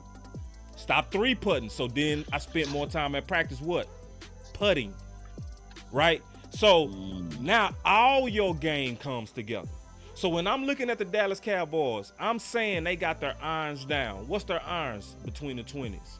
Long drive, 10-play drives. What suck right now? They're chipping. So what they go do? Mike gonna McCarthy work. said, Yeah. we They go gonna spend more time this week and going forward locking down the red zone. I think it's going to work itself out. Yeah, Just being it's gonna honest. work its way out, man. I believe it as I well. truly believe. But he that, got to you know. stop being scary. That's what you can't work out. You can't be scary. You can work that red zone offense out. I totally agree. But what you said, boss, about you getting a little scary though, Yeah. you can't work that out. Now you need to get that together because I don't like how you got scary against the Cardinals. Now what you Mike gonna McCarthy do or against Dak? Mike McCarthy? I understand it, Big. I'm being honest. Because- bro. He had 3 linemen now, bro. I don't care because you said you had. I understand. Okay, no, don't let me say that. Yeah, I get that. for I real. understand that. Yeah. You have to be. You have to be smart. You have Yeah. to be smart. Yeah. You're right. Okay. I understand that. But I'm not talking about that part. Okay. I'm talking about the part where he was like, "Yeah, I probably should have been throwing more on first. I probably should have threw more on second." Yeah. Okay. Okay. He said that out of his own mouth. I I don't think- should have did that. Hold on. I got the clip right here, bro. Let me play it and then we'll talk about it.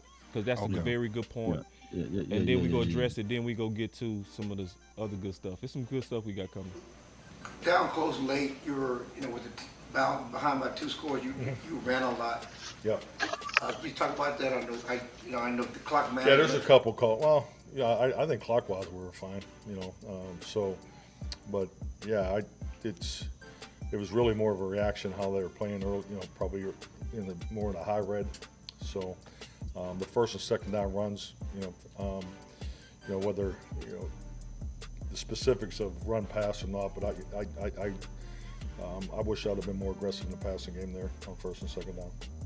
So this is what I heard from that, Big. he sounded like he was taking what the defense was giving him. Mm-hmm. You see what I'm saying? So it was more so like a bad judgment than, to me, scared. You know, it was like, okay, y'all giving us that, we go take that, because I feel like we got control of the game. But in hindsight, that was a bad decision. That's how I thought he was saying it. I can feel that. Yeah. I can feel that part of it. I can feel that. So I think it's I gonna won't work fight out. you on that. I think it's gonna work out. I really do. And I'm not no like optimistic, goofy dude like that. You know what I mean? I'm looking back at it, and I looked at all that red zone, and I say, man, we almost made a lot of plays. If we would have made 2 or the 3 that we missed, we win that game. For real. Yeah, So and it would have changed Cooks, the way they attack too. So yeah, right. I agree. Yeah. Cooks make that play, we win the game. Right? He's 6 years out. Gallup, instead of crying, if he not Gallup, Michael. I mean CD. CD. If he go over and get that over his head, we win that game. You see what I'm saying? And we all know Dez made them in his sleep. We all know Romo just needed to throw it in this area code. Dez was not gonna cry. He was not gonna talk about. Dez was catching stuff off his shoulder pads. How many times did we see Dez catch balls like this? Right. Yeah. Off his ear. He'd have plucked that right off that dude's helmet. Oh, he would have plucked it off his helmet like, bro, this is what a number 1 does. You know what I mean? Then threw the X up on him. And he threw the X up. So when I look at it, and I'm just trying to be fair, I don't want to be a blamey guy. I want to be like talking about what really happened. And I saw that the play calling was good. The execution was bad. Like I felt like Gallup, that was a bad ball by Dak. He didn't throw that high enough. Just being honest. It looked like they go to the lab, work on these things, more high point thing, drills at practice. You know, they go work on that fade. They go work on, and I do agree with you on this though. I would want us to be more creative in the red zone. That's what I want to see. Yes. Yeah. I got one more subject, man, if y'all cool with that, before we get into the Patriots, and we gonna be quick on them Patriots. Mm-hmm. I want to talk about something that's real important to me. Y'all listen to this. A couple of things. Hold on. First this. Robert Griffin III, RG3. He may be Superman, but he's also an idiot. Because he thinks the biggest problem the Cowboys have encountered, no more Zeke. They're not getting those 1.9 yards per carry anymore. He was on Get Up this morning. Someone tweeted that yesterday. I don't know whether it was Jay Tuck or something. It's not Justin Tuck. But it was like Cowboys red zone problems. And if it's not that individual, I apologize for attributing. It was that individual. You know it was Jay Tuck. Come on, man. Come on. Exactly what it Man, was. dog, come on. That was Jay Tuck, bro. That's Jay Tuck. Let's quit He don't playing. even have Justin in his name like that. You know what I'm saying? It's Jay But on we gotta- all of his platforms. But we got to talk about this, and we go talk about something that's very important. Listen. Your job when you pay a quarterback a lot of money is to protect him, right? So if Dak's reluctant to use his legs in those situations and they don't want to do, really organized quarterback runs out there for him, I don't have a problem with that. The problem I have is it felt like 2 or 3 years, everyone at this network and around the world was talking about Zeke being washed. Yeah. But the bottom line is the Dallas Cowboys miss Zeke right now. Right, last year he was 17 for 21 Lies. on 3rd and 4th down conversions, short yardage situations. In the red zone, when you have a hammer like Ezekiel Elliott, it can take a lot of pressure off of the quarterback. That's not the only thing that they miss. These guys have the personnel to go out and get guys open. We're talking about Brandon Cooks and CeeDee Lamb and Michael Gallup. These guys aren't slouches, but what they are missing is a tight end in the red zone. They need that body presence to give them that mismatch. And the only guy out there right now that I feel like they could go get would be to go trade for Kyle Pitts in Atlanta. And I don't know what they're going to have to give up to get him. I don't know what they're going to have to give up to get him, but that would give them that tight end, that Jason Witten type that they're missing right now to create those mismatches in the red zone. What? Yeah, that analysis. Jason kinda, Witten. you know. See, What? I'ma He take don't this even in a make no totally- sense. I'm going to take this in a totally different angle. Totally different angle. All right. See, to know the background of this is crazy, bro. So, the person who started this whole conversation on Zeke and Pitts is a national conversation. You know who started it? Tuck. Tuck. He been all on Pitts. Yeah, and see, and Yeah. it's also people got to read between the lines of what's going on. See, RG3 and Tuck are friends on Twitter. So, this is going back to my bigger point of your voice mattering. So, a lot of people think that people don't get ideas from you.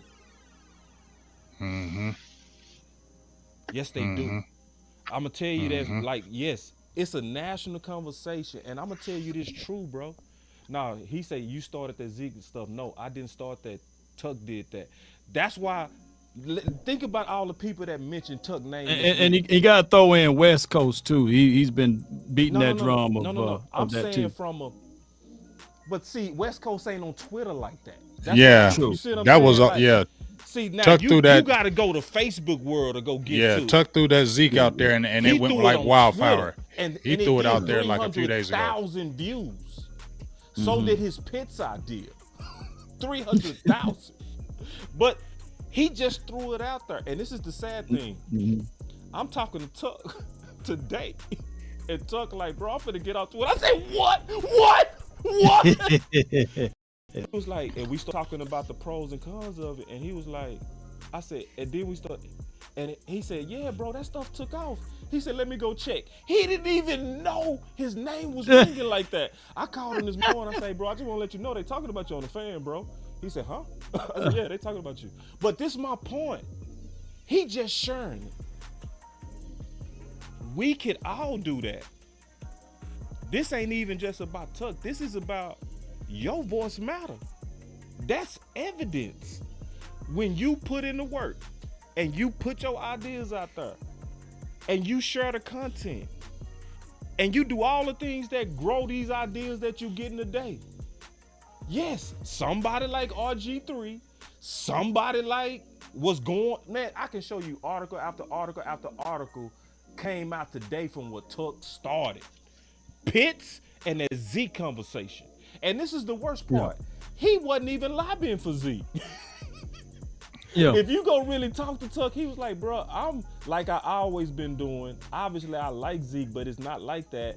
I was looking at a power back as an option, and I use Zeke as an example, but it still took off. So anyway, I just wanted to kind of put that out there and get y'all thoughts on that. I'm gonna start with you, OC, and go around.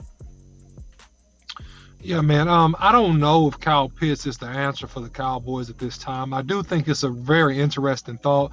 The Cowboys are not typically gonna trade for a first-round draft pick, give up picks and money and things like that. So it's just not in the Cowboys' MO. What I do think is that with the tight ends that you do have, you can creatively use these tight ends at a much higher level and get more out of them than you have. That's what I think. I think that you got Ferguson, you got Hendershot. You can creatively use these guys and target them in the middle of the field and use them on out route screens, things like that to get them going because they have the capability and skill to do so. I think more so you've tried to establish the run and the play action pass so far this season, and we're early in the season. I think now you want to mix both of these guys in and then give the ball to the tight end that is actually playing the best. Right? If Ferguson is tripping out and acting goofy, I mean, give the ball elsewhere, right? You have other tight ends on this roster. You have Shoemaker on this roster, all of that. So you drafted this guy in the second round. Give him some run. Let this be a true tight end competition. That would be my recommendation. You got 3 good tight ends on the roster. Let this be a competition, and let's see who wants to make plays for the team. Okay. Gave him the womp womp. Oh, see, said, okay. I can't believe what I just heard. Wait, I'm a pause. I'm not moved by that. I'm not moved by that because what I said is common sense. Wait, it's common sense, bro. Let me. It's common sense. I'm gonna repeat back what you said, and then we'll talk this through. Yeah, go ahead. Make sure you repeat it accurately, though. Don't twist it. Oh, I'm not gonna twist it.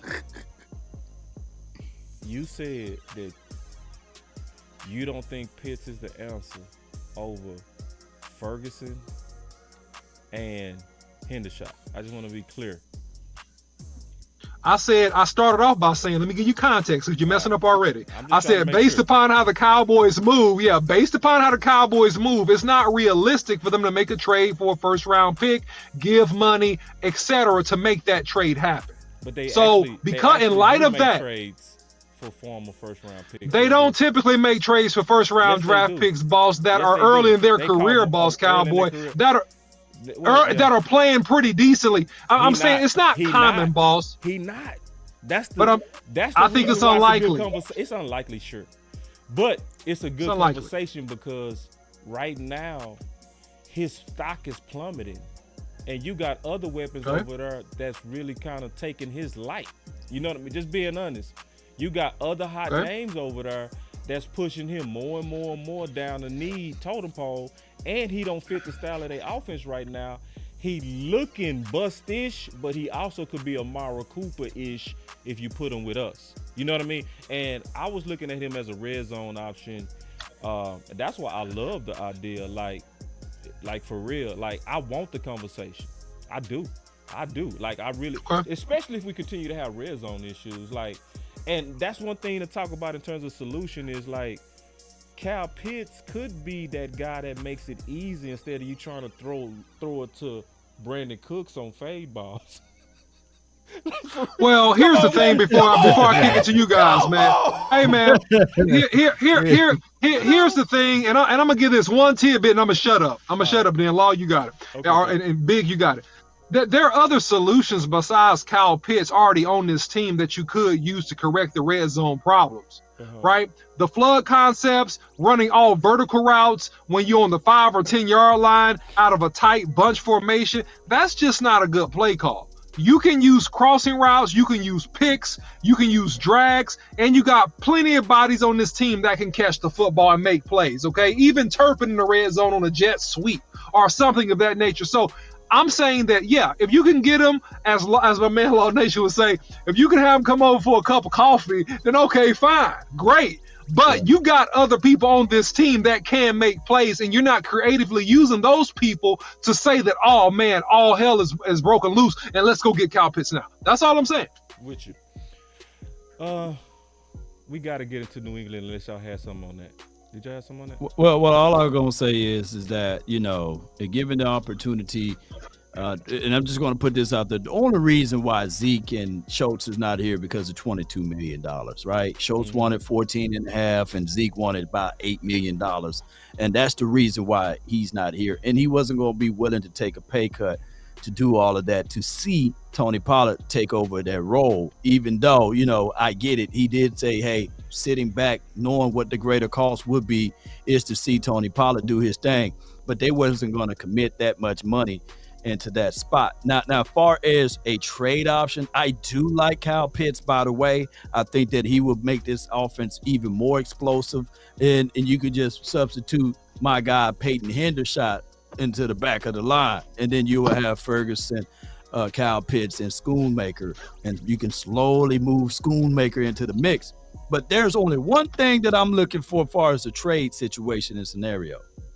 Is when the Broncos go on their firing sale. I think that they're going to try to release a lot of players if they lose a few more games. And I'm looking at my guy from Roll Tide, Pat Surtain. You know what I'm saying? I would love to have him for the future with Trayvon Diggs, because we know Gilmore is on, you know, he's a long in the tooth guy, right? So I'm looking at that side of it and maybe pick somebody else from the Broncos or whoever else is going to go down that firing sale. But if it is what it is, I think that when there's smoke, there's fire. Shout out to my guy, Jay Tuck. And shout out to the national community and the national media of talking about this. And maybe this could raise the people's eyebrow up for Kyle Pitts if they lose 2 or 3 more games before the trade deadline. And maybe something can shake from there. That's what I'm thinking. Yeah. So getting into New England real quick, somebody said New England is going to run it down our throat. He said they're going to try. Go ahead, Big. You got it, though. No, they just said they were going to try. You know, we know what Bill Belichick is as a mastermind defensive guy. I think that's what we need to concentrate on. I think we need to really look at how Belichick is going to try to confuse Dak, really attack our offense. I think that's the biggest key to me, is how he really prepares that defense to really go against our offense, because they got Matthew Judon, they got Uche on at the edges, right?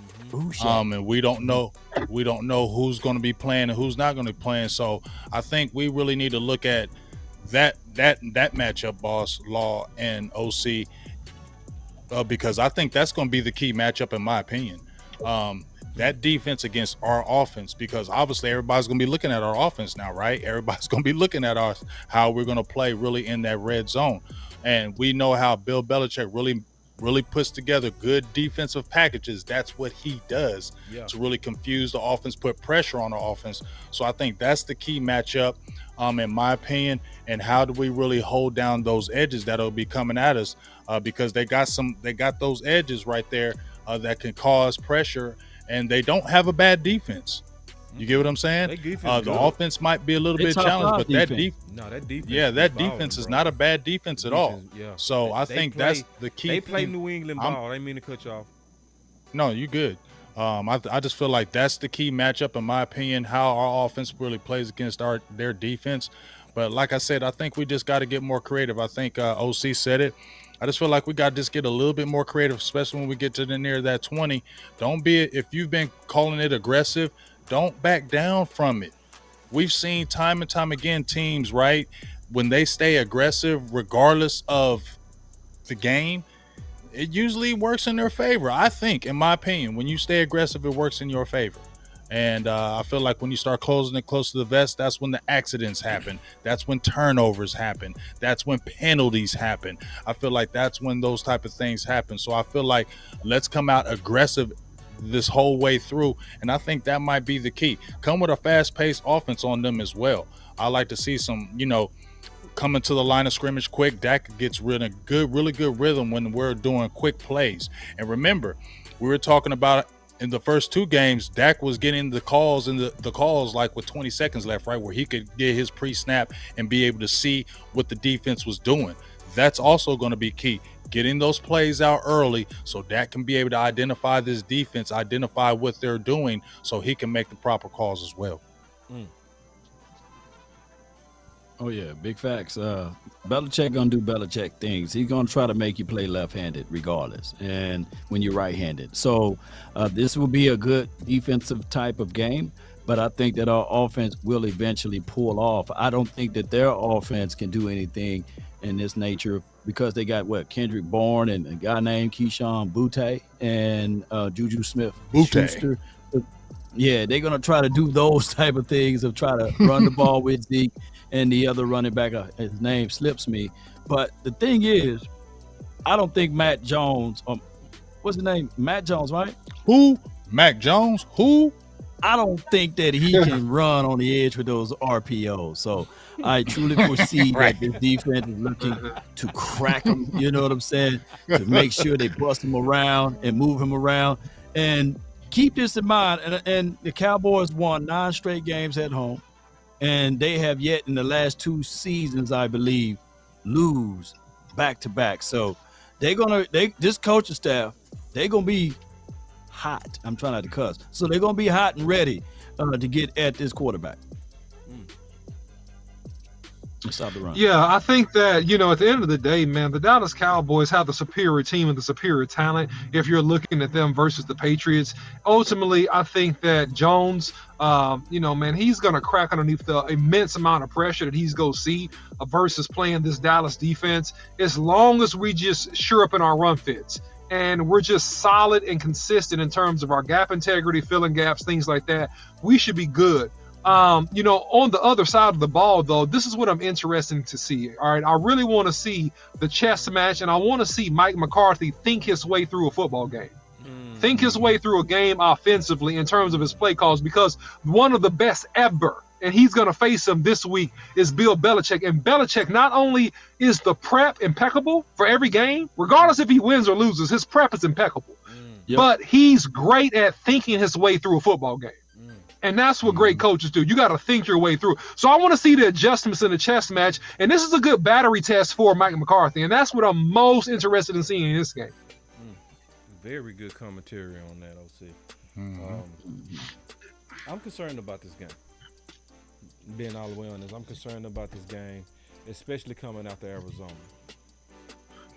Because, see, Belichick don't mind stealing what works. He will steal it. He will come right back. Yeah. He will steal it. I'm happy we had that game against Arizona, though, before New England. Because, see, if we didn't lose against Arizona, we was going to lose against New England if we didn't make those changes. So the loss on Arizona should have us tighten up. But I am concerned just a little bit. This gonna probably be our real dog fight to me. This gonna be our real dog fight. I'm not sleeping on these guys at all. I think Belichick know to run the ball to protect Jones. I know he know that. He did that against Philly. You know what I mean? And I think he might try to highlight Zeke just for the sake, just cause. Yeah. He go play the emotional game. He kind of like Ramsey. He gonna play that emotional game, dog. So it's one of them things to where I respect him as a coach, and I think the OC said it best, where we all need to see, because see, this is the thing. This game go test to see, for all the people that say some losses are good, this go show us if that loss was good or not. Because I ain't trying to just say this loss is good just because they lost. The loss is only good if you learn from it. So if you assign, because see, this is the thing, New England ain't gonna commit 10 penalties in the first half. It ain't gonna happen. And if we do that, the game is over. We gonna lose. You can't go into a game and have that many penalties. So we gotta be Dr. Jekyll and Mr. Hyde this game. We gotta go from an ugly, undisciplined game overnight to a clean, disciplined team. For real, right now. So this is gonna be a good test, man. I'm not sleeping on New England at all. So y'all heard me say, you know, like, we got Super Bowl talent, but now do we have Super Bowl character? We didn't pass the character test on Arizona. We failed it. You got a chance, though, to make up for it. That's my thoughts on New England, for real, before we get into our final word. So let's get into our final words. You gonna do these super chats or no? Oh, let's do the super chats. Okay. Oh yeah, I gotta set it up over here. I gotta set mine up first. So let me get mine out first, because it's only a few of them. Y'all can get y'all's out. Yes, sir. Cool. Let's get it. I want to give out a shout out to my dog Marvin Hargrove. That's my dog. $5 Marvin. He said, "What up, big law and boss? Sorry for the distance. I think he lost his mother, so you know, prayers for that. That's my guy. Yeah, That's all of us. He's a great person. And you know, with us, and great supporter. So prayers for you, Marvin, for sure." CD gave a $4.99 holla.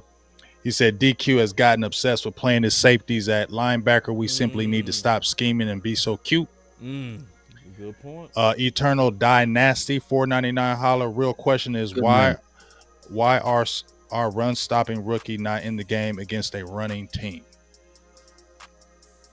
To be honest, the mother dude's playing better right now. Yeah. Jonathan Gallimore's Hankins, playing better. Osa playing better, and Hankins. Yeah. That's my opinion on it. That's, you know, and Mozzie got to catch up to them. And I want him fresh when he do it. So I'm cool with how they. Cause if you peep game, that's a good question. They ramping up all them young players slow, and I'm not mad at that. They preparing them for deep waters. You know what I'm saying? They ramping up Toba slow. You see them Hunter ramping him up slow. Tolbert. I can see what they doing. I'm cool with that. Law with the super chats. Okay, I got Cali Cowboy with the $4.99 super chat. He says Quinn put Dono in because he thought his this was a ramp up game for him. They took the Cardinals lightly and got caught in their tracks. Yep. Not political. That's what he was trying to put that in there. Agreed. So yeah. Do y'all agree, disagree with that part? Absolutely agree. It's a ramp up game, you know. And then Chris 214 with the $5 super chat. He says, in my opinion, it doesn't make sense to trade for Pitts as a business standpoint because of the high draft capital we have with Schoonmaker. Do y'all agree? Any rebuttals? I agree. No. To that degree. Totally disagree with that. Okay. Because now we making football decisions based on when people was drafted. Sometimes you gotta quickly figure out that sometimes you got your draft pick wrong. I don't care if we invested a second round pick into him. You don't turn around Kyle Pitts because we might have just over invested. Is there such thing as over investing? So I'm not trying to see this thing through, to be honest. I'm gonna go ahead and use my common sense and say I'm taking Kyle Pitts over Schoonmaker like a million times. Well, it's two things can be true, right? It's like what they're asking for him, though. You know, what would you be willing to give up for Kyle Pitts? That's another question, though. That's a whole nother it's a layered, question. you know. Yeah, so with that, that's different, so that's a different debate. But just to say Pitt's not worth it because of we spent a second round, well, shit, we just got him a second rounder and traded for Noah. Nobody blinked eye at that. Like, I'm not trying to protect the player. I'm trying to get the best player in the building to win a championship. And if would you do this right here, boss? Sacrifice. Michael Gallup for him? I will be open to it. And that's a good question. I would want to see an obvious uptick in Tolbert before I do that. You see what I'm saying? I would want to know that Tolbert has taken the full place of Michael Gallup, but I definitely would be open for that, because then you'll get 3 quality receivers for an upgrade at tight end and a red zone weapon when we need red zone points on a championship year. I would, yes, I would. What about your other parties over here? Big Game James and the OC. Yeah, I definitely would look at that. I told y'all. I'm sorry. I told y'all years ago about Michael Gallup. Don't sign him. And this ain't no disrespect to no Michael Gallup. Yeah. But that contract they signed to him, and he was already hurt. I just feel like you don't do that with a number 2. You can go out and draft somebody, and you could have replaced that. Right. So, and he's already had a big time injury history. And yeah, I'm definitely, if you could dangle a Gallup, and we give you a Gallup and maybe somebody else a low pick for Pitts. Shit. Lord forgive me. Bye. Bye. Praise the Father, please forgive me. All right, the OC, you got any? Yeah, man. I mean, look, I'm like Bob Parker, man. This too can be yours if the price is right. So it depends on the price. If the price is right, we'll take it. You know what I mean? If the price is right, that's all I'm saying. The price is right, yeah, man. So Gallup, man, Gallup is expendable. All right, he's an expendable piece, man. So yeah, you got to take a look at that. Depends on what else they want, though. No doubt. The OC. There's no emotions, no friends, no loyalty. Straight business. Straight business. Put hashtag straight business in the chat. Yes, indeed. I got Sanjay Raiput. Let me know if the J is silent for the $4.99 super chat. He says Tyrus Wheat deserved playing time. He is a hybrid linebacker / defensive end, 6'2", 260. He can pass rush plus stop the run. What's y'all input on that? Because that's the one guy I want to say something I first. didn't look up his film on, y'all. I didn't look up his tape yet. I'm late. I just want to say this. Sanjay, I know Sanjay a little bit. Are you his agent? Because every time I hear you always talking about Tyus Wheat. I just want to ask, are you his agent? Because every time I hear you say something and you give a super chat, you mention Tyus Wheat. I just want to know, do you know him personally? What is it with you and him? That's all I want to know, because no, that's not happening. I'm open to it. That's what I'm going to say. At this point, I'm looking under all rocks for this linebacker solution. I'm not in a panic at linebacker, but they got my attention. We haven't seen Tyus Wheat though yet, boss. No, I agree with you, big dog. I'm just saying that wouldn't make no sense to me. But we pulled treasures out of undrafted free agents before. True. And a starving man and a begging man can't be a choosing man. You know what I mean? And so it's like with the way. How about this though? Before I didn't mean to cut you off, boss. You good? I didn't mean to cut you off. But the same measurements that he has, Micah Parsons have, how about you stop putting him in the middle as like a 3 and a 0, and you keep him on the outside and moving around? How about you do that and stop being cutesy with him? I would keep moving Micah Parsons around. I would keep doing that. I think that's the biggest key to our whole defense. I think he causes massive confusion. I think it's hard to account for him. He challenges the whole mental capacity of every offensive line when you move him around like that. Plus, you get to put him on the weakest offensive lineman and just take advantage of the weakness on any offensive line. I want to just give it 3 more games big, though. You know what I mean? Right. But that's where I am right now. I could change on that, though. But it worked against the Jets. Yeah, it worked great against the Jets. It worked great against the Giants. But just like y'all said, this is a copycat league. And once they see Arizona do what they did to him, You don't think New England's gonna come with that? They're definitely To be coming with fair, Josh Dobbs, man, he's an alien. No pun intended. At He's his definitely an facial alien features, with man. that head. You know what I'm saying? But I'm just trying to tell you, man, that dude's athletic, gifted, man. He's quick. He's quick. I don't think that they have that on their team. True. Is that all your super chats?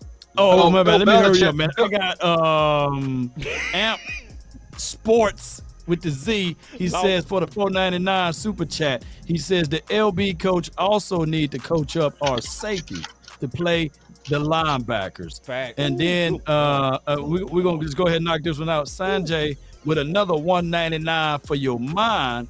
He says that Tyrus Reed can play outside linebacker in defensive end. He's a 6'2", 260, 4.6 40. So hey, keep donating. Donation. Yeah, I'm open for it. I really am. I'm open to see it. I'm open.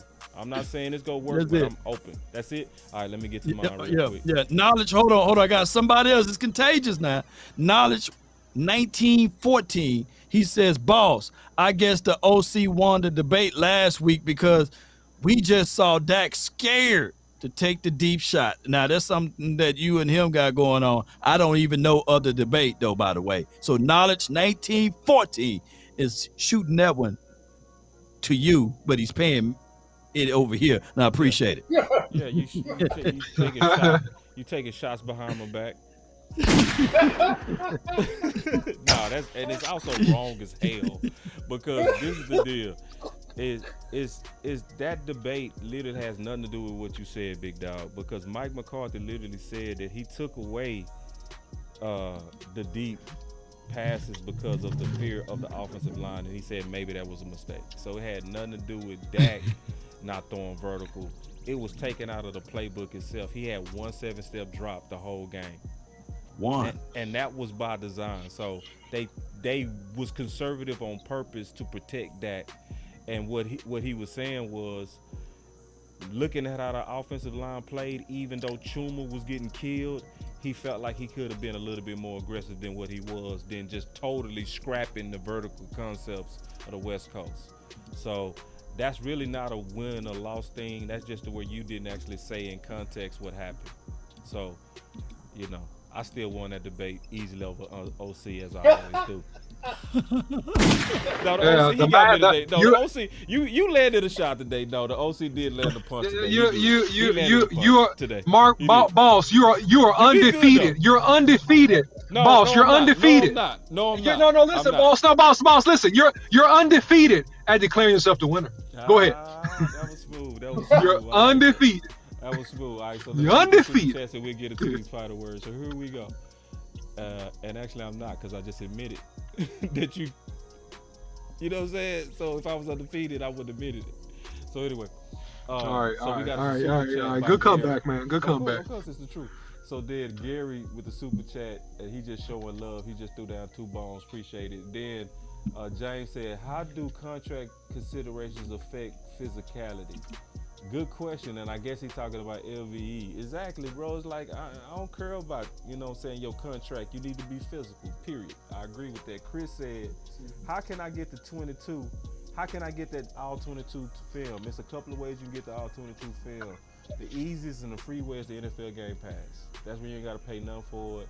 It's going to come out, and you can do player breakdowns and specific searches. It's the easiest one to do. If you do it the way we do it, it's hard as hell, because you actually got to watch all the film to pull out all the cuts you want. Now, your eyes going to be better, but you going to have to do some real work for it. He say big. He gets that weighting from LVE. I agree. And then this is the last one. Em said, how you go seize everything when you hold them back? Ooh. Oh, that's a double entendre right there, man. God, that was only $1.99, holla. Dang, she gave 20 on that one. Man, you put 20. She put 20 in there. That should be a hundo. Man, I'm trying to figure out what button to hit with that. Let me see. I think that's it. Yeah. That was man. the one. Or perfect. Yeah, or that one. So, final words. The Dallas Cowboys, you have to learn from Arizona, period. It's not about the loss. It's about what you learn from it. It was a major wake up call to me. It's not being. This is what that game said. It said, number one, being good is not good enough. Being good is not good enough. That game clearly showed that you can be better, but be out of position and lose. So talent with discipline is what's gonna make y'all champions, not just talent. That to me is the lesson from Arizona. Number two, your voice matters. It frustrates me when I see some of y'all say, and some of y'all mean this when y'all say it. Boss, you don't matter. Or you act like they listen to us. Listen, y'all, if the OC refused to hit that mute, I swear to God, bro. He have no idea how loud that is. Here we go. I was on mute. No, you I was wasn't. loving it. You was not on mute. Boss, I was loving it. I just came off mute. Boss, you said, and when you... I'm sorry, man. I messed up your point. I messed up your point, man. Go ahead, boss. I'm sorry, man. My bad. Technical difficulty. I know, bro. I'm sorry. Look, I'm trying to get it big. I was trying to get it out. I'm trying to be cool with it. And you see how I didn't talk over it? And when you... Yeah, brother. That OC, that was man, perfect. I'm telling you, when the camera not on OC be ordering food. He be fussing at the dog. You know what I mean? He be up there having arguments with the kids. Hey, sit down! I be like, hey, OC, we can hear that, bro. No, anyway, but like, it frustrates me greatly when we think we don't matter. Because at this point, it's obvious we matter, bro. See, I want y'all to realize that the whole media tour that happened this summer in the offseason started from one of y'all sharing the video I did on Dak's DNA with Brian Broaddus. That's what started the whole thing, you know? And once we booked him, we booked everybody like that. You know what I mean? It wasn't no problem. That's because one person said, I'm gonna share this content and tag Brian. And Brian hit up me and Jay Tucker and was like, I want to talk about it. That's what started the whole thing. So it's just too much evidence to think you don't matter now. And I'm gonna take it a step further and say this.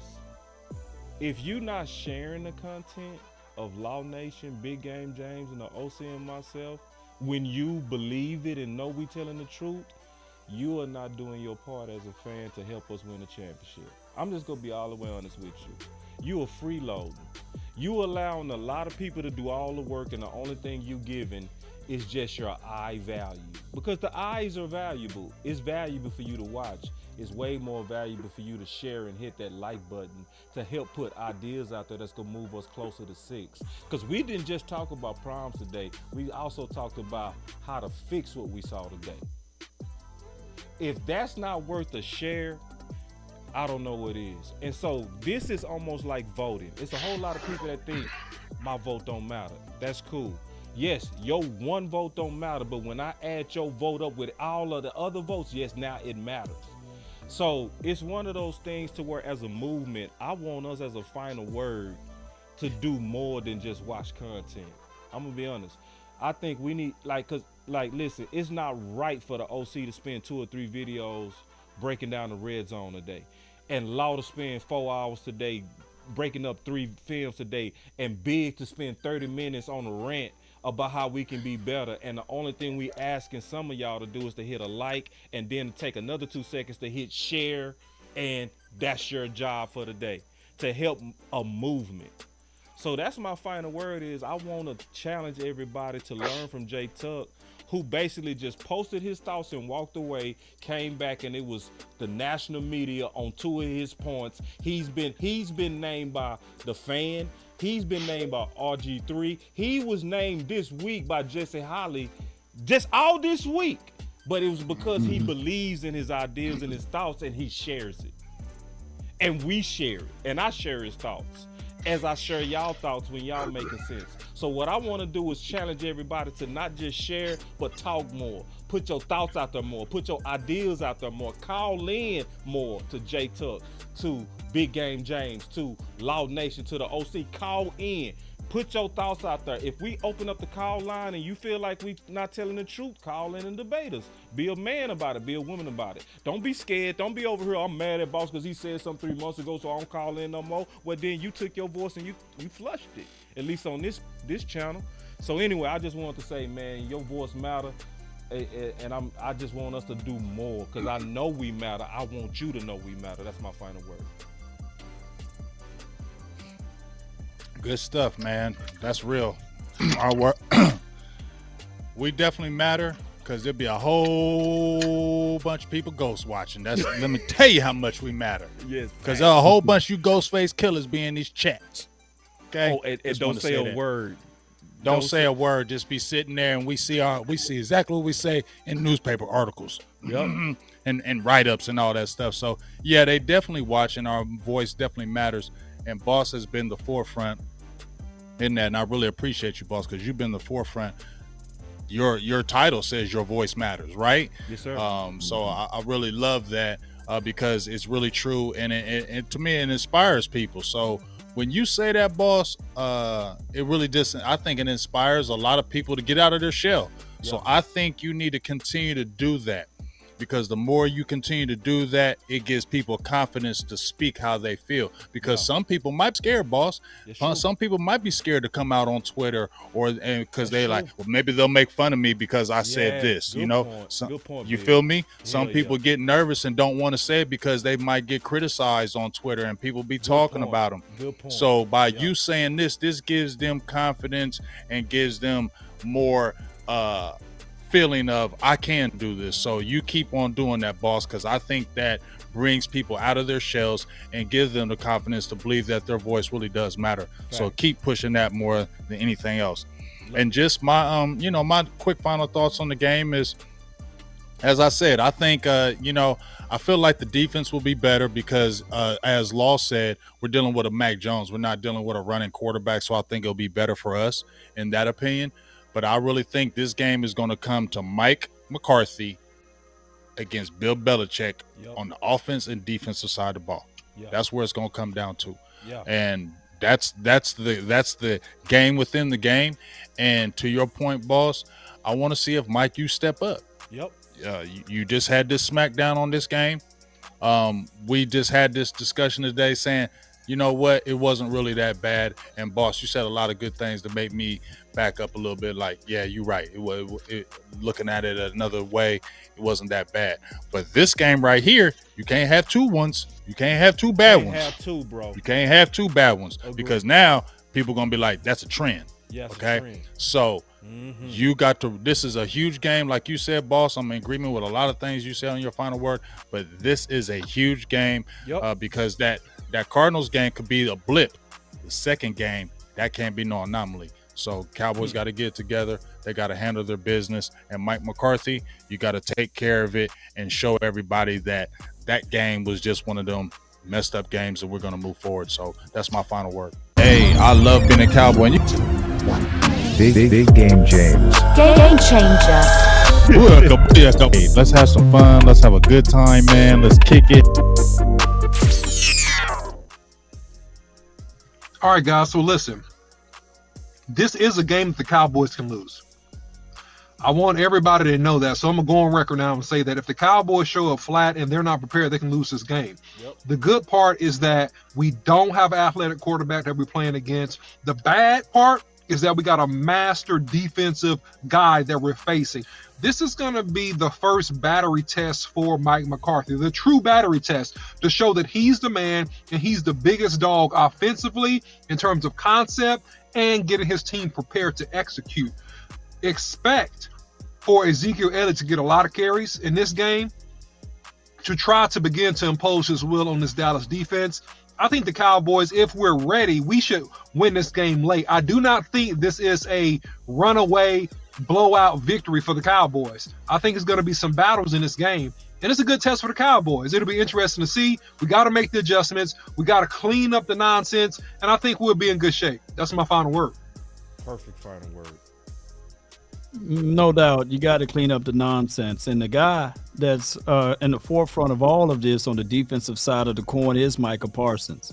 He got him a show on Bleacher Report. He's spitting his mouth out on certain things. He's giving validations and credence to other players, which is new to the Cowboys community, of him speaking glowingly of other players during the season. And that's okay. Everyone have a reason, but results are what matter. So now we got to face the Patriots, and we looking for the results. We had a sloppy game against the Cards, and hey, at this point, people are still looking at the offense juxtaposed to the defense, right? So this should be a game that the defense remind everyone that, hey, we are the best defense in the National Football League. We slipped, but we didn't fall. So that should be the battle cry. And on top of that, ladies and gentlemen, I need to see a good outlook for this offense. We would know tomorrow, and then we'll know the next few days of how this offensive line will look. If it's anybody that can make you play left-handed, would be Bill Belichick. So this offense, get ready, man. Tyra Smith, man, come on, man. We need to have you full engaged with your mind to be out there. Hey, Zach Martin, I heard he had an ankle. Was it an ankle situation? Everybody know, man, you wrap that up, put some spats on that thing and get out there, bro. You know what I'm saying? Look, you got that money, you 99, all Madden, whatever the score that is. Hey, you get out there, bro. We don't need to see TJ Bass, who did a good job, a serviceable job, by the way. But I need to see Zach Martin out there and Terrence Steele. We need to impose our will out there, and we need to get these things going. Now, political football, we don't need that. I know that Tyler Biadasz is in a contract year. So don't y'all play that wee-woo stuff with us and think we're not going to catch wind. If Tyler Biadasz is healthy, then you play him. Don't hurt the man by sitting him out and getting these quality reps for Brack Hoffman or whatever his name is. So let's not do that game. Let's play some real football this weekend. And Dak Prescott, you know, regardless of the situation and scenario, you are playing for a contract extension. You got two guys just behind you that a third of some of the foolish part of the Cowboy Nation think that they are better than you. You know what I'm saying? So get out there, make things happen, go win this game, and put up a well-complete game. I don't want to see us 1 for 5 in the red zone. I don't know how we going to get in there, but get y'all butts inside the red zone, money zone, and green zone and score a touchdown. And yes, everybody, all voices do matter. All voices do matter for the people.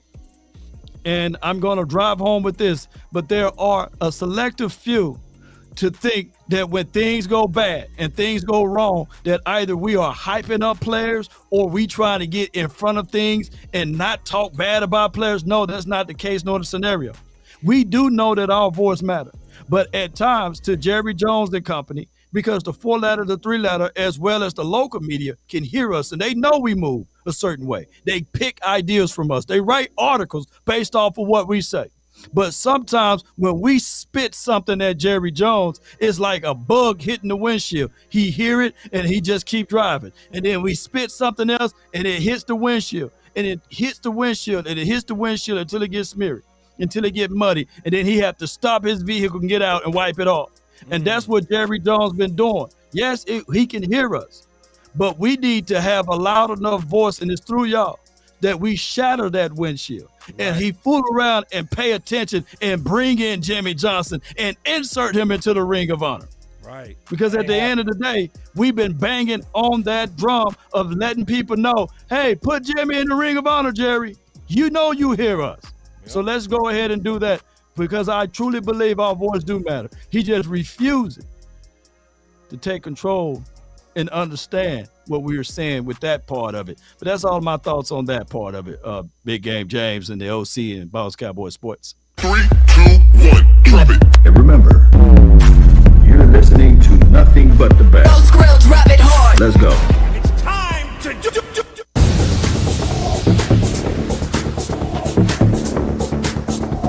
Let's go, man. That was the final word, man. You already know. Let's go, man. Let's go. I just wanna run it up. Can we check or something? I've been really in the field, let up. Yeah.